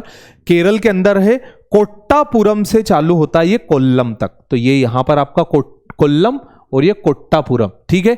जो पेरियार टाइगर रिजर्व है वहां से लेकर के, पेरियार जो है टाइगर रिजर्व नहीं है, I think so that Periyar national park है। पेरियार एक रिवर तो है ही सही आपके इसके अंदर, केरला के अंदर, उसके अलावा आई थिंक ये नेशनल पार्क भी है। तो पेरियार से लेकर के नॉर्थ केरला में, तो साउथ केरला में कोल्लम तक, ठीक है। ये पूरा का पूरा चलता जाता है, ठीक है, वेस्ट कोस्ट कैनाल के ऊपर। अगला आ जाएगा आपका ईस्ट कोस्ट कैनाल के ऊपर ये चलेगा, ठीक है। ये है नेशनल वाटरवे नंबर 4, काकीनाडा से लेकर के पुडुचेरी तक। तो पुडुचेरी तो हमारा नीचे हो जाएगा बेटा और काकीनाडा हमारा ऊपर हो जाएगा, ठीक है। तो काकीनाडा से लेके राजमुंद्री से लेकर के तो नीचे, राजमुंद्री वो जगह है जहां पर गोदावरी नदी दो भाग में कन्वर्ट हो जाती, गौतमी गोदावरी और वशिष्ठ गोदावरी। ठीक है, चलिए आगे बढ़ते हैं। नेशनल वाटरवे नंबर 5, तो it connect Odisha West Bengal using the Brahmani river और ईस्ट कोस्ट कैनाल, ईसीसी और ब्रह्मानी रिवर।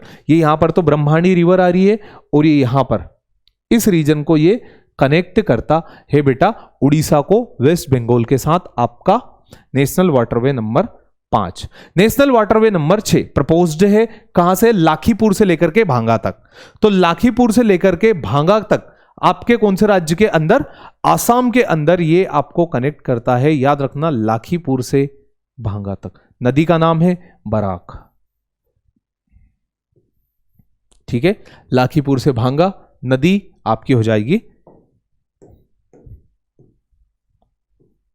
बराक। ठीक है बेटा, ओके, यहां तक किसी को कोई डाउट है? नेशनल वाटरवे हमारे कंप्लीट। अब आएगा हमारा सी पोर्ट्स ऑफ इंडिया। तो सी पोर्ट्स की बात करते हैं इंडिया के अंदर पाए जाने वाले। India has 13 major sea ports. हमारे देश के अंदर 13 मेजर सी पोर्ट्स है, जिसमें 12 गवर्नमेंट के हैं और 1 प्राइवेट है, Ennore. 205 notified minor intermediated port से, कितने, 205। इन 205 का काम क्या है, जैसे मुझे इस लोकेशन से इस लोकेशन तक जाना, ये 2 मेन है, इसके बीच में 5-6 छोटे छोटे लगे होंगे कि शिप में कोई दिक्कत ना आ जाए। ठीक है, और वो ठीक से काम कर रहा है कि नहीं कर रहा है, कुछ और सामान की उसको जरूरत पड़ेगी, उसके अंदर फ्यूलिंग, इसके लिए काम करते हैं 205 नोटिफाइड माइनर पोर्ट्स। ठीक है, तो all ports of India are situated in the 9 coastal state. Simple सी बात है, पोर्ट्स है तो कोस्टल स्टेट के अंदर ही होंगे, तो ये ऑल पोर्ट्स जो होंगे ये सारे के सारे कोस्टल स्टेट्स के अंदर आते हैं। इसके अंदर आएगा आपका केरल, कर्नाटका, महाराष्ट्र, गोवा, गुजरात, वेस्ट बंगाल, उड़ीसा, आंध्र प्रदेश एंड तमिलनाडु। इतने राज्यों के अंदर ये फैले हुए। Mumbai is the largest natural port in India. India के अंदर नेचुरल पोर्ट में मुंबई सबसे बड़ा आएगा। ठीक है, एक एक करके सारे पोर्ट्स को देख लेते हैं। हमने क्या किया है, पोर्ट्स को ईस्ट कोस्ट और वेस्ट कोस्ट में बांट लिया। जैसे कि चेन्नई पोर्ट कहां पर है, ईस्टर्न कोस्ट पर है, तमिलनाडु के अंदर है। वेस्टर्न कोस्ट के अंदर आपका आ जाएगा कोच्चि पोर्ट, कोचिन के अंदर, केरल के अंदर है। ईस्टर्न कोस्ट पर इन्नौर पोस्ट आ जाएगा। ठीक है, और उसके बाद ईस्टर्न कोस्ट के अंदर कलकत्ता पोस्ट, हल्दिया। ठीक है, जो इनलैंड पोर्ट है। इसके बाद वेस्टर्न कोस्ट पे अगला आएगा आपका दीनदयाल पोर्ट, ये यहां पर जिसका नाम पहले कांडला हुआ करता था गुजरात के अंदर। फिर आपका आ जाएगा कर्नाटका के अंदर मैंगलोर पोर्ट, और आपका मार्मुगुआ पोर्ट, जो मार्मुगुआ पोर्ट है ये आपका आ जाएगा गोवा के अंदर। तो ये कुछ इंपॉर्टेंट है। इसके अलावा पारादीप, इसके अलावा बेटा पारादीप उड़ीसा के अंदर है, महानदी के डेल्टा के पास। दूसरा विशाखापट्टनम डीपेस्ट इनलैंड पोर्ट है आंध्र प्रदेश के अंदर, इसके ऊपर भी हम ध्यान रखें। ठीक है, चलिए साहब, इतना करने के बाद आगे रेलवे ट्रांसपोर्ट की बात करते हैं। तो railway transport, the rail transport in India begins in 1853। Bharat के अंदर रेल ट्रांसपोर्ट की शुरुआत हुई थी 1853 में। 1853 में भारत के अंदर सबसे पहली बार रेल चलाई गई थी 34 किलोमीटर तक, जो मुंबई से लेकर के थाने तक चलाई गई थी। तो हमारे देश के अंदर मुंबई से लेकर थाने तक सबसे पहली बार ट्रेन चलाई गई थी 1953 में। ठीक है, 1853 में, नोट 1900, 1800 बेटा। चलिए, रेल ट्रांसपोर्ट आफ्टर इंडिपेंडेंस, आजादी के बाद गवर्नमेंट ने इसके ऊपर बहुत ध्यान दिया। क्यों? क्योंकि ये लंबी दूरी तय कर सकता है, सेफ है, सस्ता है और बहुत ज्यादा सामान ले जा सकता है। ठीक है, it is 4th largest railways in India. Question पूछा गया है। ठीक है, इंडिया का ये 4th लार्जेस्ट है, जिसमें United state of America, China, Russia, ये तीनों टॉप पर है, और चौथे नंबर पर आता है हमारा भारत। ठीक है, the management of railway is done by the board under the ministry of railway and government of India. आप खुद सोचो, रेलवे जो होता है बेटा, रेलवे का इतना बड़ा होता है। रेलवे का मैं आपको बताऊं, आधी देश की आबादी तो सफर ही करती रहती है, इधर से उधर घूमना, यहां जाना वहां जाना, जिसमें रेल के अंदर बहुत सारे लोग मौजूद होते हैं। तो रेलवे की जो मिनिस्ट्री है उस रेलवे मिनिस्ट्री को बहुत सारे काम होते हैं, इसलिए तो इतना रिक्रूटमेंट होता है रेलवे की जॉब, क्योंकि रेलवे में पुलिस की ज़रूरत होती है, रेलवे में टिकट काटने वाले की ज़रूरत हो, टिकट चेक करने वाले की ज़रूरत होती है, रेलवे के अंदर टिकट देने वाले की ज़रूरत होती है यहाँ सिस्टम पर। साथ ही साथ रेलवे के अंदर और भी कई सारे काम होते हैं स्टेशन मास्टर के। आपने देखा होगा ना, ट्रेन जब आती है ना, जब तो वहाँ पर ट्रेन जब आती है ना, जैसे स्टेशन से 1 किलोमीटर पहले ट्रेन को एक हॉर्न देना पड़ता है। इस हॉर्न का मतलब है कि आप होम सिग्नल दिया है, आप किसी के घर के अंदर एंटर कर रहे हो। घर किसका होता है? स्टेशन मास्टर का। फिर स्टेशन मास्टर जो होता है वहां पर 3 बत्तियां होती, उन बत्तियों को अलग अलग तरीके से बता के ट्रेन को आगे की तरफ बुलाते। ठीक है, तो ये काम इनका होता है। मैनेजमेंट के बेसिस पर हमारे देश के अंदर टोटल 17 रेलवे जोन है। ठीक है, इन रेलवे जोन के ऊपर से बेटा भर भर के क्वेश्चन पूछा है। इन रेलवे जोन के ऊपर से भर भर के क्वेश्चन पूछा है, ना सिर्फ सीडीएस पर एनडीए के अंदर भी यहां से बहुत सारे क्वेश्चन पूछे गए हैं बेटा। ठीक है, तो ये वाले हमको कुछ भी हो जाए याद रखना है। सबसे पहला सेंट्रल रेलवे सिस्टम, तो सेंट्रल रेलवे सिस्टम का हेडक्वार्टर है मुंबई। दूसरा ईस्टर्न रेलवे सिस्टम, इसका हेडक्वार्टर है West Bengal Calcutta. East central railway system, इसका हेडक्वार्टर है हाजीपुर बिहार। ठीक है, आपको ये कुछ भी हो जाए कैसे ही लर्न करो, पर ये हेडक्वार्टर मैप बना बना के बच्चा लर्न करना है, बहुत ज्यादा इंपॉर्टेंट है। अगला ईस्ट कोस्ट, कोस्ट के पास है तो ईस्ट कोस्ट का भुवनेश्वर। नॉर्दर्न रेलवे का हेडक्वार्टर है बड़ौदा दिल्ली। ठीक है, नॉर्थ सेंट्रल, नॉर्थ में भी सेंटर का इलाहाबाद, नॉर्थ सेंटर का है इलाहाबाद प्रयागराज। ठीक है, नॉर्थ ईस्ट रेलवे का है गोरखपुर, गोरखपुर सबसे बड़ा रेलवे स्टेशन भी है, तो नॉर्थ ईस्टर्न रेलवे का हेडक्वार्टर है गोरखपुर। आगे बढ़े, नॉर्थ फ्रंटियर रेलवे, नॉर्थ जो फ्रंटियर है ना नॉर्थ में, उसका हेडक्वार्टर है कौन सा आपका? गुवाहाटी के अंदर मालीगांव। फिर नॉर्थ वेस्टर्न का है जयपुर राजस्थान के अंदर। Southern railway Chennai. ठीक है, और साउथ सेंट्रल रेलवे सिकंदराबाद, मतलब सिकंदराबाद आपका इसके अंदर आ जाएगा, आंध्र प्रदेश के अंदर, ये साउथ सेंटर का हेडक्वार्टर है। इसके बाद साउथ ईस्टर्न रेलवे, तो साउथ ईस्टर्न रेलवे का हेडक्वार्टर है आपका garden beach Calcutta. Garden beach Calcutta is the headquarter of garden beach Calcutta is the headquarter of south eastern railway. मतलब जैसे ये इंडिया है ना हमारा, यहां पर ये हेडक्वार्टर है। ठीक है, south east central railway, south east central railway का हेडक्वार्टर है बिलासपुर छत्तीसगढ़। ठीक है, इसके बाद साउथ वेस्टर्न रेलवे का हेडक्वार्टर है हुबली, याद रखना बेटा। Western railway Mumbai Chhatrapati Shivaji terminal CST, उसके बाद वेस्ट सेंट्रल का जबलपुर। ठीक है, वेस्ट सेंट्रल की बात करोगे तो इसका हेडक्वार्टर है जबलपुर। इसके बाद जो नए बने हुए इसके अंदर कलकत्ता मेट्रो का हेडक्वार्टर ऑब्वियसली कलकत्ता होगा, और साउथ कोस्ट का हेडक्वार्टर है विशाखापट्टनम। बहुत क्वेश्चन पूछे गए बेटा यहां से, बहुत बहुत ज्यादा क्वेश्चन यहां से पूछे गए, इसलिए मैं आपसे बोल रहा हूं कि इसके ऊपर विशेष तौर पर ध्यान दिया जाए। ठीक है, अब हमारा जो चैप्टर था जिसके अंदर हमने पॉपुलेशन और ट्रांसपोर्ट को डिस्कस करना था वो कंप्लीट हो गया। इंडिया की पॉपुलेशन, इंडिया का ट्रांसपोर्ट और उससे लगी हुई चीजें, कुछ इंडस्ट्रीज जो बची थी उनको हमने उस लेक्चर के अंदर देख लिया। अब हम बात करेंगे कुछ प्रीवियस ईयर क्वेश्चंस के बारे में जो कंबाइंड डिफेंस सर्विसेज ने पूछे गए। आइए पूछ गए, arrange the following tributaries of Indus from north to south. North से साउथ में हमें इंडस की सारी ट्रिब्यूटरीज को अरेंज करना है। ठीक है, तो ये इंडस रिवर हो गई मेन। ठीक है, कहां से निकली है?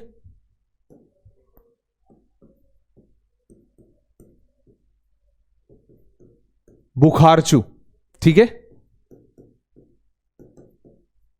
कैलाश रेंज तिब्बत, यहां से निकली है। अब इसकी 5 ट्रिब्यूटरीज है जिसको कंबाइनली हम बोलते पंजनाद। अब इन पंजनाद के ऊपर क्वेश्चन क्या पूछा गया है, इनको नॉर्थ से साउथ में हमें अरेंज करना है। तो सबसे नॉर्थ में हमने ली झेलम, फिर लिया हमने चेनाब, फिर रावी, फिर बियास और एंड में सतलज। तो सबसे पहले क्या आया आपका, अरे बाप रे, सबसे पहले आया आपका झेलम, दूसरा आया आपका चेनाब, तीसरा रावी और सतलज। अब निकालो 2 1 3 4, 2 1 3 4, it means D will become the right answer. ये वाला हमने बेटा क्लास के अंदर भी सोल्व किया था, ठीक है। तो कुछ इस तरह से इसको निपटाने। अगला, the earth without rotational movement, अगर धरती के ऊपर रोटेशनल मूवमेंट, धरती जो गोल गोल घूमती है उसकी एक्सिस पर, वो रोटेशनल मूवमेंट, जैसे मैं अर्थ हूं और मैं अपनी एक्सिस पर ऐसे घूम रहा हूं, ये अगर ये रोटेशनल मूवमेंट बंद हो जाएगा तो क्या होगा? अगर ये रोटेशनल मूवमेंट बंद हो गया तो नो सनराइज नो सनसेट, एकदम सही जवाब। ना सूर्योदय होगा ना सूर्यास्त होगा। No occurrence of day and night cycle, एकदम सही बात, ये भी सही है। ओनली वन सीजन, ये एकदम गलत है। क्यों? क्योंकि ये रिवॉल्यूशन के कारण होता है, ना कि अपने रोटेशन के। तो 1 and 2 will become the right answer. Next, ocean currents के बारे में। तो ओशन करंट्स में पहले तो क्या, कुछ करंट्स की लोकेशन दे रखी है हमको मैप के अंदर, और दूसरा उन करंट्स का नाम है, तो हमें उनको मैच करना है। पहली चीज ग्यूनिया करंट। तो जो ग्यूनिया करंट है हमारा कहां चलता है? ग्यूनिया करंट हमारा चलता है सहारा के एकदम लोअर पार्ट में। सहारा करंट जो होता है, सहारा डेजर्ट, उसके लोअर पार्ट में वेस्टर्न सहारा जो कंट्री होती है यहां के पास, ये वाला, तो ये 2 हो जाएगा, ठीक है। इसके बाद ओयाशिवो करंट। ओयाशिवो कोल्ड करंट है। ओयाशिवो कोल्ड करंट है जो बेरिंग स्ट्रेट को पार करता हुआ नॉर्थ से नीचे की तरफ आता है, ओयाशिवो, और यहां से आता ओखोटस। ओयाशिवो ओखोटस आपस में टकराते, दोनों कोल्ड है। जब ये नीचे जाते हैं तो कुरोशिवो वार्म से टकराते। तो ओयाशिवो की लोकेशन क्या हो गई? ये वाली हमारी, ठीक है। फिर क्या है अगला? कैनेरीज। कैनेरीज करंट कहां जाएगा हमारा? जो सहारा है, सहारा के जस्ट वेस्ट में, जो सहारा को एक कूल वेदर की कंडीशन, कूल क्लाइमेटिक कंडीशन से इंफ्लुएंस करेगा। कौन सा? आपका कैनेरीज। और कुरोशिवो एक वार्म करंट है, ठीक है। तो इसको जोड़ेंगे कैसे हम? इसको कैसे जोड़ेंगे हम? इसके सामने लिख देते, ग्यूनिया के सामने 2, ओयाशिवो के सामने 3, कैनेरीज 1 एंड कुरोशिवो 4, ठीक है। तो 2 3 1 4, 2 3 1 4, it means B will become the right answer. B हमारा यहां पर राइट आंसर हो जाएगा, ठीक है बच्चा। मूविंग अहेड, अगला, arrange the layer of atmosphere vertically from surface of the earth, ठीक है। तो एटमॉस्फेयर की जो लेयर है उनको सरफेस से हमें जमाना। तो सबसे पहली लेयर जो होती है उसे हम बोलते हैं, ये तो हो गई अर्थ। सबसे पहली लेयर हमारी हो जाएगी ट्रोपोस्फियर। दूसरी लेयर जो आएगी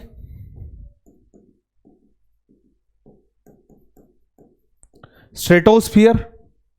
तीसरी लेयर आएगी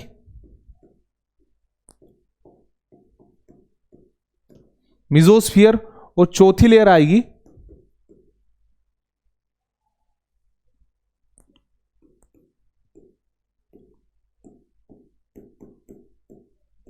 थर्मोस्फियर। और ये आइनोस्फियर और एक्सोस्फियर में डिवाइड हो जाती, ठीक है। फिर आइनोस्फियर भी ए बी सी डी ऐसे लेयर में डिवाइड हो जाता, ठीक है। तो ऐसे अरेंज करो, कैसे करना है? Surface of the earth, arrange the following layer vertically from surface of the earth, ठीक है। अर्थ के सरफेस से करना। तो सबसे पहला ट्रोपोस्फियर, मतलब 2 नंबर सबसे पहले। दूसरा स्ट्रेटोस्फियर, मतलब 3 नंबर। फिर 1 नंबर मिजोस्फियर, और फिर 4 नंबर। तो 2 3 1 4, 2 3 1 4, it mean C will become the right answer, ठीक है बेटा। इस तरह के क्वेश्चंस पूछे गए हैं सालों के अंदर। अब आपको क्या करना है? अब हमारे अंदर थोड़ी सी समझ होना चाहिए कि ये क्वेश्चन तो हमने कई बार पढ़ा, इसको समझ में कैसा, इसको कंबाइन करते आना चाहिए, ठीक है। इस तरह से आपसे डायरेक्ट कभी नहीं पूछेगा सबसे छोटी लेयर कौन सी, सबसे बड़ी लेयर कौन सी, और सबसे नीचे कौन सी, सबसे ऊपर कौन सी, इस तरह से पूछेगा। कभी इसका टेम्परेचर पूछ सकता है, कभी इसकी डेंसिटी पूछ सकता है, कभी इनको 2 होमोजीनियस हेट्रोजीनियस बेसिस पर पूछ सकता है, कहां लेयर में मिक्सअप होता, कहां नहीं होता है, ठीक है। आगे बढ़ते, अगला टैंक इरिगेशन। टैंक इरिगेशन का मतलब होता है टैंक बना बना के खेती करना। तो tank irrigation is commonly found in south central part of India. Bharat का ये वाला साउथ सेंट्रल पार्ट है, इस साउथ सेंट्रल पार्ट के अंदर इंडिया के टैंक इरिगेशन बहुत कॉमन है। क्यों? पहला, इनसफिशिएंट शेलो ग्राउंड वाटर। देखो शेलो ग्राउंड वाटर है यहां पर, बहुत ज्यादा नहीं है। क्यों? क्योंकि रॉक्स जो है, रॉक्स के अंदर पोरोसिटी कम होने के कारण पानी अंदर जा नहीं पाता। तो पहला जो कारण है कि इनसफिशिएंट शेलो ग्राउंड वाटर, तो ये वाला तो एकदम सही है। दूसरा, Rocky plateau with impervious surface depression. जो रॉकी प्लेट्यू है हमारा डेक्कन का, ठीक है, तो ये इस पर सरफेस पर डिप्रेशन ज्यादा है, तो इन डिप्रेशन के अंदर पानी इकट्ठा कर लेते टैंक और फिर उसके अंदर से सिंचाई करते। ठीक है। अंड्यूलेटिंग टेरेन, अंड्यूलेटिंग टेरेन मतलब यही वेवी शेप, कभी उभार कभी नीचा, कभी उभार कभी नीचा। तो undulating terrain help in the accumulation of rain water in the depression और अ मैन-मेड टैंक। या तो इन डिप्रेशन में पानी खुद बन जाएगा या फिर यहां पर एक मैन-मेड टैंक बना लिया जाएगा। ये कुछ कंडीशंस होती जिन कंडीशंस को चलते हुए, इन कंडीशंस को मानते हुए क्या इस एरिया के अंदर इरिगेशन टैंक से किया जाता है। तो पहला, insufficient shallow ground water perfect है। क्यों? क्योंकि पोरोसिटी नहीं है। दूसरा, rock plateau with impervious surface, तो रॉक प्लेट्यू ही है, वो परमिशन नहीं है। इम्परमिएबल जो वर्ड होता है, परमिएबल इम्परमिएबल एक्वीफर के अंदर, वो वाली कंडीशन। अनड्यूलेटिंग मतलब वेवी शेप्ड है। तो जहां पर लोअर पार्ट होगा वहां पर टैंक और ये बनाया जा सकता है। It means 1, 2 and 3, all 3 is the correct answer. ठीक है, ओके बेटा, इस टाइप के क्वेश्चन एक आध दो आ जाते हैं जिनके ऊपर हमें ध्यान देना। अगला, which of the following is are the reason behind Gujarat being the leading producer of salt in India. Gujarat Bharat का सबसे ज्यादा सोल्ट प्रोड्यूस करता है। ठीक है। दूसरा, राजस्थान के पास में भी आपने, मतलब राजस्थान करता नहीं पर राजस्थान के अंदर अगर इनलैंड सोल्ट प्रोडक्शन की बात करें तो सांभर लेक से बहुत सोल्ट निकलता है जो एक वेटलैंड भी है। अब हमें यहां क्या देखना बेटा कि जो क्यों गुजरात सबसे ज्यादा प्रोड्यूस करता है। पहला, long length of coast line, यहां की कोस्टल लाइन बहुत बड़ी है, इसमें कोई शक नहीं है। ठीक है, long length of coast line. और दूसरा, long duration of hot dry condition. Long duration of hot dry condition मतलब यहां पर क्या होता है बेटा, सोल्ट कब बनता है? When precipitation exceed the evaporation. When evaporation exceed the precipitation मतलब किसी भी जगह पर इवापोरेशन बहुत ज्यादा हो, बहुत ज्यादा हो, बहुत ज्यादा हो, प्रेसिपिटेशन कम हो, तो वहां का जो पानी होगा वो खारा होगा। क्यों? क्योंकि हमेशा फ्रेश वाटर इवापोरेट होगा और सोल्ट उसका नीचे जमता जाएगा। जैसे सांभर लेक से नमक कैसे निकालते हो? सांभर लेक तो बड़ा है, गहरा है, उस गहरे पानी को वो 2-3 चैनल खोलते हैं और उस पानी को बड़े बड़े खेतों में फैला देते हैं, जिन खेतों के अंदर की डेप्थ हो पानी की कम से कम 4 फीट 5 फीट, तो इतना गहरा पानी निकाल देते। अब पहले अगर पानी इतना गहरा रखेंगे हम, ठीक है, तो पानी गहराई में ज्यादा टाइम लेगा। और वहीं अगर उसको पतला कर दें, मतलब आप देखो इधर समझो, अगर ये पानी इतना है ना, इसमें कितना पानी हो गया? अब नमक कौन से पानी से बन सकता? सिर्फ सरफेस वाटर से, क्योंकि इवापोरेट कौन से होगा? सिर्फ सरफेस वाटर। तो ये क्या करते हैं, सरफेस एरिया बढ़ाने के लिए डेप्थ कम कर देते हैं। अब जैसे ये पानी, अब इसको मैं कम डेप्थ में निकालूंगा तो मैं क्या कर सकता हूं, इतना बड़ा कर दिया और सारे पानी को फैला दिया। पहले जो पानी इतने में आ रहा था, अब उसका मैंने सरफेस एरिया बढ़ा दिया, डेप्थ कम कर दी। अब जब इसी तरह से राजस्थान में करते हैं कि जो मेन जो वो है सांभर का पानी खेतों में निकाल देते, सरफेस एरिया बढ़ गया तो evaporation, and evaporation is directly proportional to the salinity. जितना ज्यादा इवापोरेशन होगा उतनी ज्यादा सैलिनिटी बढ़ेगी। ठीक है, तो इवापोरेशन होता जाएगा, सोल्ट बनता जाएगा। तो ये वाली कंडीशन बहुत ज्यादा जरूरी है, long duration of hot and dry condition. मतलब यहां पर लॉन्ग ड्यूरेशन होगी, हॉट और ड्राई कंडीशन भी होगी। प्रेजेंस ऑफ गल्फ रीजन ऐसा बिल्कुल भी नहीं है। गल्फ जो एरिया है उससे यहां पर बिल्कुल भी कोई इंपैक्ट नहीं है। अगर गल्फ ऑफ खंबात का हम बात करें तो बिल्कुल भी नहीं है। ठीक है, ये रण में बनता है, नॉर्थ में। सो 1 and 2 will become the correct answer. पहला, उसकी कोस्टल लाइन ज्यादा है, और दूसरा वहां पर लॉन्ग ड्यूरेशन होता है डे का। सो ये 2 हमारे करेक्ट आंसर हो जाएंगे। प्रेजेंस गल्फ से नहीं होगा क्योंकि ये रण में बनता है, नॉर्थ में, मांडवी की बीच तरफ।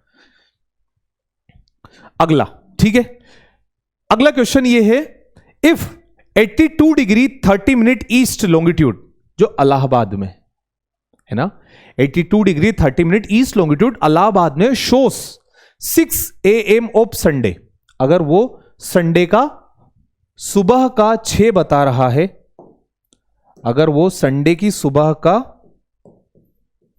6 बता रहा है, तो what would be the time at Florida which is 82 degree west, मतलब फ्लोरिडा का टाइम क्या होगा जो 82 डिग्री वेस्ट में। तो देखो बेटा, एक सिंपल सा पॉइंट है, हम कितने ईस्ट में है यहां पर, ये तो हो गए 0 डिग्री, हम 0 डिग्री से कितने ईस्ट में, 82 डिग्री 30 मिनट, तो 82 डिग्री 30 मिनट हमको पता है 1 hour is always equal to 15 degree. Why? Because 360 covered in 24 hours and 24 divided by 360 तो 15 आ गया। तो 1 घंटे में 15 मिनट कवर होता है, तो इतनी डिग्री को कवर करने के लिए कितने घंटे लगेंगे, तो 15 डिवाइड 82.5, तो हमको पड़ा इंडियन स्टैंडर्ड टाइम जोन 5.5 घंटे। अब इतना का इतना ही उधर है, थोड़ा सा कम हो सकता है क्योंकि ये 82 डिग्री, यहां पर 30 मिनट बीच में नहीं जोड़े हमने, तो 82 डिग्री, तो इसको भी हम मान लेते हैं 5.5 घंटे के अप्रोक्स, ठीक है। तो 5.5 घंटे इधर, 5.5 घंटे इधर, दोनों में कितना वक्त होगा उस वक्त, है ना, ठीक है बेटा।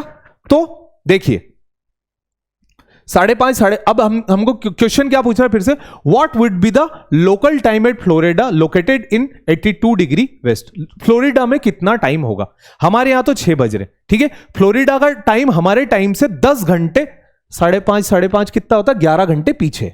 क्यों? क्योंकि हम यहां पर है और यहां से 5.5 घंटे बाद तो क्या आएगा आपका प्राइम मेरिडियन, और प्राइम मेरिडियन के 5.5 घंटे बाद क्या आएगा आपका फ्लोरिडा। तो फ्लोरिडा हमसे कितना पीछे है वक्त में, तो हम देखते हैं 5.5 मतलब हो गया अप्रोक्सीमेटली 11 बज गए 11, है ना। अब वो 11 हमसे क्या है पीछे, हमारे यहां कितने बज रहे, 6, हमारे यहां कितने बज रहे, 6, तो ये 6, ये 3, ये 9, ये 12, तो 6 7 8 11 12 10 11 1 2 4 5।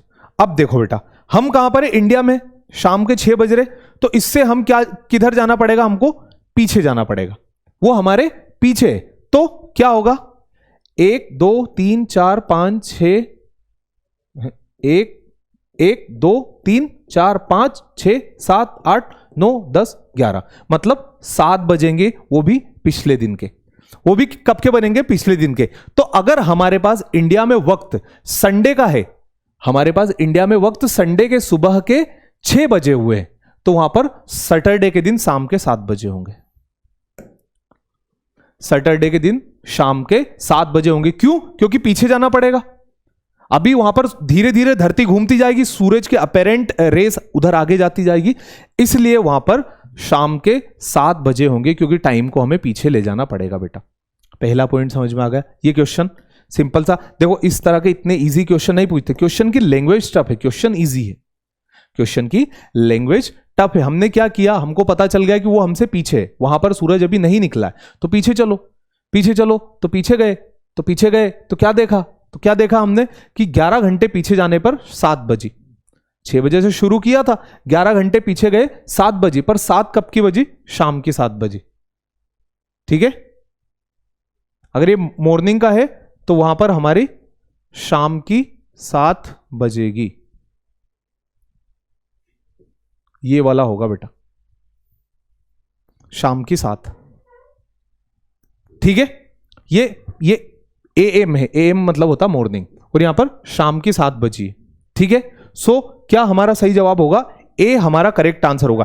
इस क्वेश्चन में कोई डाउट तो नहीं है, एक बार फिर से समझ लो, कोई भी प्रकार का डाउट तो नहीं बेटा, इसमें सिंपल सी भाषा में समझने की कोशिश करो इसको। कंफ्यूज इसलिए नहीं होना बेटा, सिंपल सी चीज इसलिए, जैसे मैं हो गया था अभी 2 मिनट के लिए मैं कंफ्यूज हो गया था, मैंने क्या कर दिया, AM PM ना देखा और वो लगा दिया था 7, जबकि क्योंकि 30 मिनट का जो वो है वो भी कम है हमारे पास, है ना। तो ये यहां पर 82 डिग्री 30, बट यहां पर सिर्फ 82 बताना है, तो हमारा जो टाइम निकलेगा वो निकलेगा कुछ 10 घंटे 58 मिनट, 10 घंटे 49 मिनट, या फिर चलो 11 ही मान लो, 11 घंटे। तो 11 घंटे पीछे जाओगे ना आप, तो बेटा 6 बजे 11 घंटे पीछे जाओगे तो लगभग 7 बजेगी, पर एक दिन पहले की, सैटरडे। हम यहां पर कहां पर है, संडे, हम गए सैटरडे में, वो भी शाम को। मैंने गलती से क्या कर दिया, सुबह हो गया था। सो A1 will become the correct answer. ठीक है, अगर इसमें डाउट आता है तो बेटा कमेंट करना, मैं क्लियर करूंगा इसको, है ना, अगले लेक्चर के अंदर। ठीक है, जरूर, जो भी कुछ लगता बताना। अगला, which of the following are the major factor responsible for the monsoon type of climate in India. Bharat के अंदर मॉनसून टाइप क्लाइमेट मिलता है, उसके कौन कौन से फैक्टर है। पहला, लोकेशन, बिल्कुल इंडिया की जो लोकेशन है कुछ इस टाइप की बनी हुई है, मतलब पेनिनसुलर पार्ट है, तो दो तरफ से ब्रांचेस इंडिया के अंदर आती है, पहला।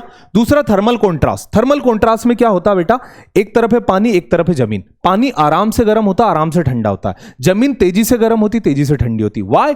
Because specific heat of water is more as compared to the specific heat of land. तो वाटर को मोर टेम्परेचर की रिक्वायरमेंट होगी। पानी जब गर्म हो गया तो पानी जब जमीन गर्म हो गई, क्यों? क्योंकि इसको कम तापमान देना पड़ेगा, तो कम तापमान दिया, जमीन गर्म हो गई, जमीन पर बढ़ गया टेम्परेचर, प्रेशर हो गया लो, प्रेशर हो गया लो, और इधर क्या, जो वाटर बॉडीज है, वाटर बॉडीज के ऊपर टेम्परेचर हो गया कम, तो प्रेशर हो गया हाई, तो हाई प्रेशर से लो प्रेशर की तरफ सर्कुलेशन जाएगा। फिर अपर एयर सर्कुलेशन। अपर एयर सर्कुलेशन में क्या होता है बेटा, जेट स्ट्रीम चलती है। कहां से कहां तक जेट स्ट्रीम चलती? पहली जेट स्ट्रीम जब तिब्बत गर्म हो जाता तो तिब्बत से विंड ऊपर की तरफ आसमान में उठती, जहां लो प्रेशर होगा पार्टिकल्स लाइटर होकर कन्वेक्शनली ऊपर की तरफ जाएंगे। पार्टिकल्स ऊपर जाते, आसमान के अंदर हाई प्रेशर बनाते और वहां से सीधा मूवमेंट करते in the name of Tibetan jet या फिर ट्रॉपिकल ईस्टर्ली जेट स्ट्रीम, जो कि मस्करीन पे आकर के गिरती मेडागास्कर के पास। फिर यहां से ये लोअर सर्कुलेशन सोमाली जेट के नाम से इंडिया की तरफ जाता है with the harbinger of Indian monsoon. ठीक है, तो उस माइटी मॉनसून के नाम से वो नीचे की तरफ से जाता, पर पहले एयर सर्कुलेशन कहां से कहां तक आता है, यहां पर। दूसरा, एल नीनो लानीना की कंडीशन में भी अपर एयर सर्कुलेशन यहां गिराता है। ठीक है, अपर एयर का जो सर्कुलेशन होता है वो यहां पर भी गिराता। तो ये दो एयर के सर्कुलेशन, तो अपर एयर सर्कुलेशन। तीसरा, हिमालय माउंटेन। हिमालय माउंटेन ही, हिमालय के पास तिब्बत है तो तिब्बत ने गर्मी पकड़ी, पहली चीज तो। दूसरा, अगर हिमालय नहीं होते तो मॉनसून विंड और ऊपर जा सकती थी और उनका इंफ्लुएंस इंडिया में कम होता, बट हिमालय उनको सामने से ब्रेकर का काम करता है, तो इसलिए भी मॉनसून टाइप क्लाइमेट हमारे देश के अंदर देखा जाता है। सो 1 2 3 4 इट मींस चारों ऑप्शन हमारे पास एकदम सही है। ठीक है बेटा। अगला क्वेश्चन क्या था, consider the following Indian state. हमको इतने इंडियन स्टेट को देखना था। Which among the following given is the largest and smallest with respect to the area. इनके एरिया के फॉर्म में कौन सा सबसे बड़ा है और कौन सा सबसे छोटा है। तो देखो बेटा, सबसे ऊपर चलाते हैं, कौन सा सबसे पहले आपको दिख रहा, उत्तराखंड, आंध्र प्रदेश। ये आंध्र प्रदेश दिख गया। तमिलनाडु ऊपर है, नहीं है। उत्तराखंड ऊपर है, नहीं है। आंध्र प्रदेश यही है, और छत्तीसगढ़ भी नीचे इससे। तो आंध्र प्रदेश तो इन राज्यों में सबसे बड़ा हुआ। अब सबसे छोटे की बात कर लेते, तो यहां से छोटे को नापते हैं अपन इस तरफ से। क्या क्या ऑप्शन में हमारे पास, तो ऑप्शन में हमारे पास तमिलनाडु है, उत्तराखंड है, तमिलनाडु, उत्तराखंड, तेलंगाना। तमिलनाडु, उत्तराखंड, तेलंगाना यहां पर नहीं है, ये आ गया उत्तराखंड। तमिलनाडु यहां पर है, तेलंगाना यहां पर है, ये उत्तराखंड, तो ये स्मॉलेस्ट में आ जाएगा, मतलब सो 3 and 4 will become the correct answer. यहां पर आंध्र प्रदेश सबसे बड़ा हो जाएगा जितने भी गिवन है, और उत्तराखंड सबसे ज्यादा छोटा हो जाएगा, जो कि जितने भी गिवन है उनमें से। अब बात यह आ जाती है बेटा कि इतनी चीजें हमको लर्न करना पड़ेगा, मतलब एकदम बेसिक डिटेल के अंदर जाना पड़ेगा। और मैं एक और बात आपको बता दूं, लगभग 35 से 40 क्वेश्चन आएंगे ज्योग्राफी और एनवायरनमेंट के कंबाइनली। ठीक है, उन सारे क्वेश्चंस को हमें लगाना है। ठीक है, चलिए बेटा, बाकी के अगले सेशन के अंदर मैं आपको और PYQS कराऊंगा। बाकी जो इंडियन ज्योग्राफी थी हमारी वो यहां पर कंप्लीट हो गई। इंडियन ज्योग्राफी के अंदर हमने क्या देखा, भारत की फिजियोग्राफी देखी, भारत का ड्रेनेज और रिवर सिस्टम देखा, जिसके अंदर हमने सारे लेक्स की बात करी। भारत के हमने वेजिटेशन को देखा, क्लाइमेट को देखा। वेजिटेशन क्लाइमेट को कंप्लीट करने के बाद हम आगे गए, और आगे जाने के बाद इंडिया की सोइल, इंडिया की एग्रीकल्चर, इंडिया के मिनरल्स, इंडिया की इंडस्ट्री, इंडिया की एनर्जी, इन चीजों को डिस्कस करते हुए इंडिया की पॉपुलेशन एंड ट्रांसपोर्ट की भी बात कर ली। अब यहां पर हमारी ज्योग्राफी का एक पार्ट पूरा कंप्लीट हो गया। पहला हमने फिजिकल ज्योग्राफी पूरी पढ़ ली, जियोमॉर्फोलॉजी, क्लाइमेटोलॉजी, ओशनोग्राफी खत्म। ठीक है, इंडियन ज्योग्राफी खत्म। अब हम मैप बेस्ड स्टडी करेंगे, कुछ चीजें जाने, फॉर एग्जांपल स्ट्रेट्स को कंप्लीट कराने के बाद आपका अगला आएगा एस्थेमस। ठीक है, स्ट्रेट्स, एस्थेमस, चैनल, पैसेज, ये क्या होते हैं, इनके बारे में डिस्कस करेंगे। PYQs लगाएंगे, ठीक है, और मैपिंग करेंगे। मैपिंग फॉर एग्जांपल जैसे नॉर्थ ईस्ट इंडिया की करेंगे कि कौन कौन से स्टेट म्यांमार के साथ बॉर्डर शेयर करते हैं। आसाम करता है, नहीं करता? अगर आसाम नहीं करता तो आसाम फिर किस किस के साथ करता है? बांग्लादेश, भूटान, क्या इनके साथ साथ आसाम बॉर्डर शेयर करता है? इस तरह की चीजें हम आगे लेक्चर के अंदर देखेंगे, ठीक है। आज के सेशन को यही एंड करते हैं, मिलते हैं अगले लेक्चर के अंदर। तब तक के लिए जय हिंद एंड जय भारत।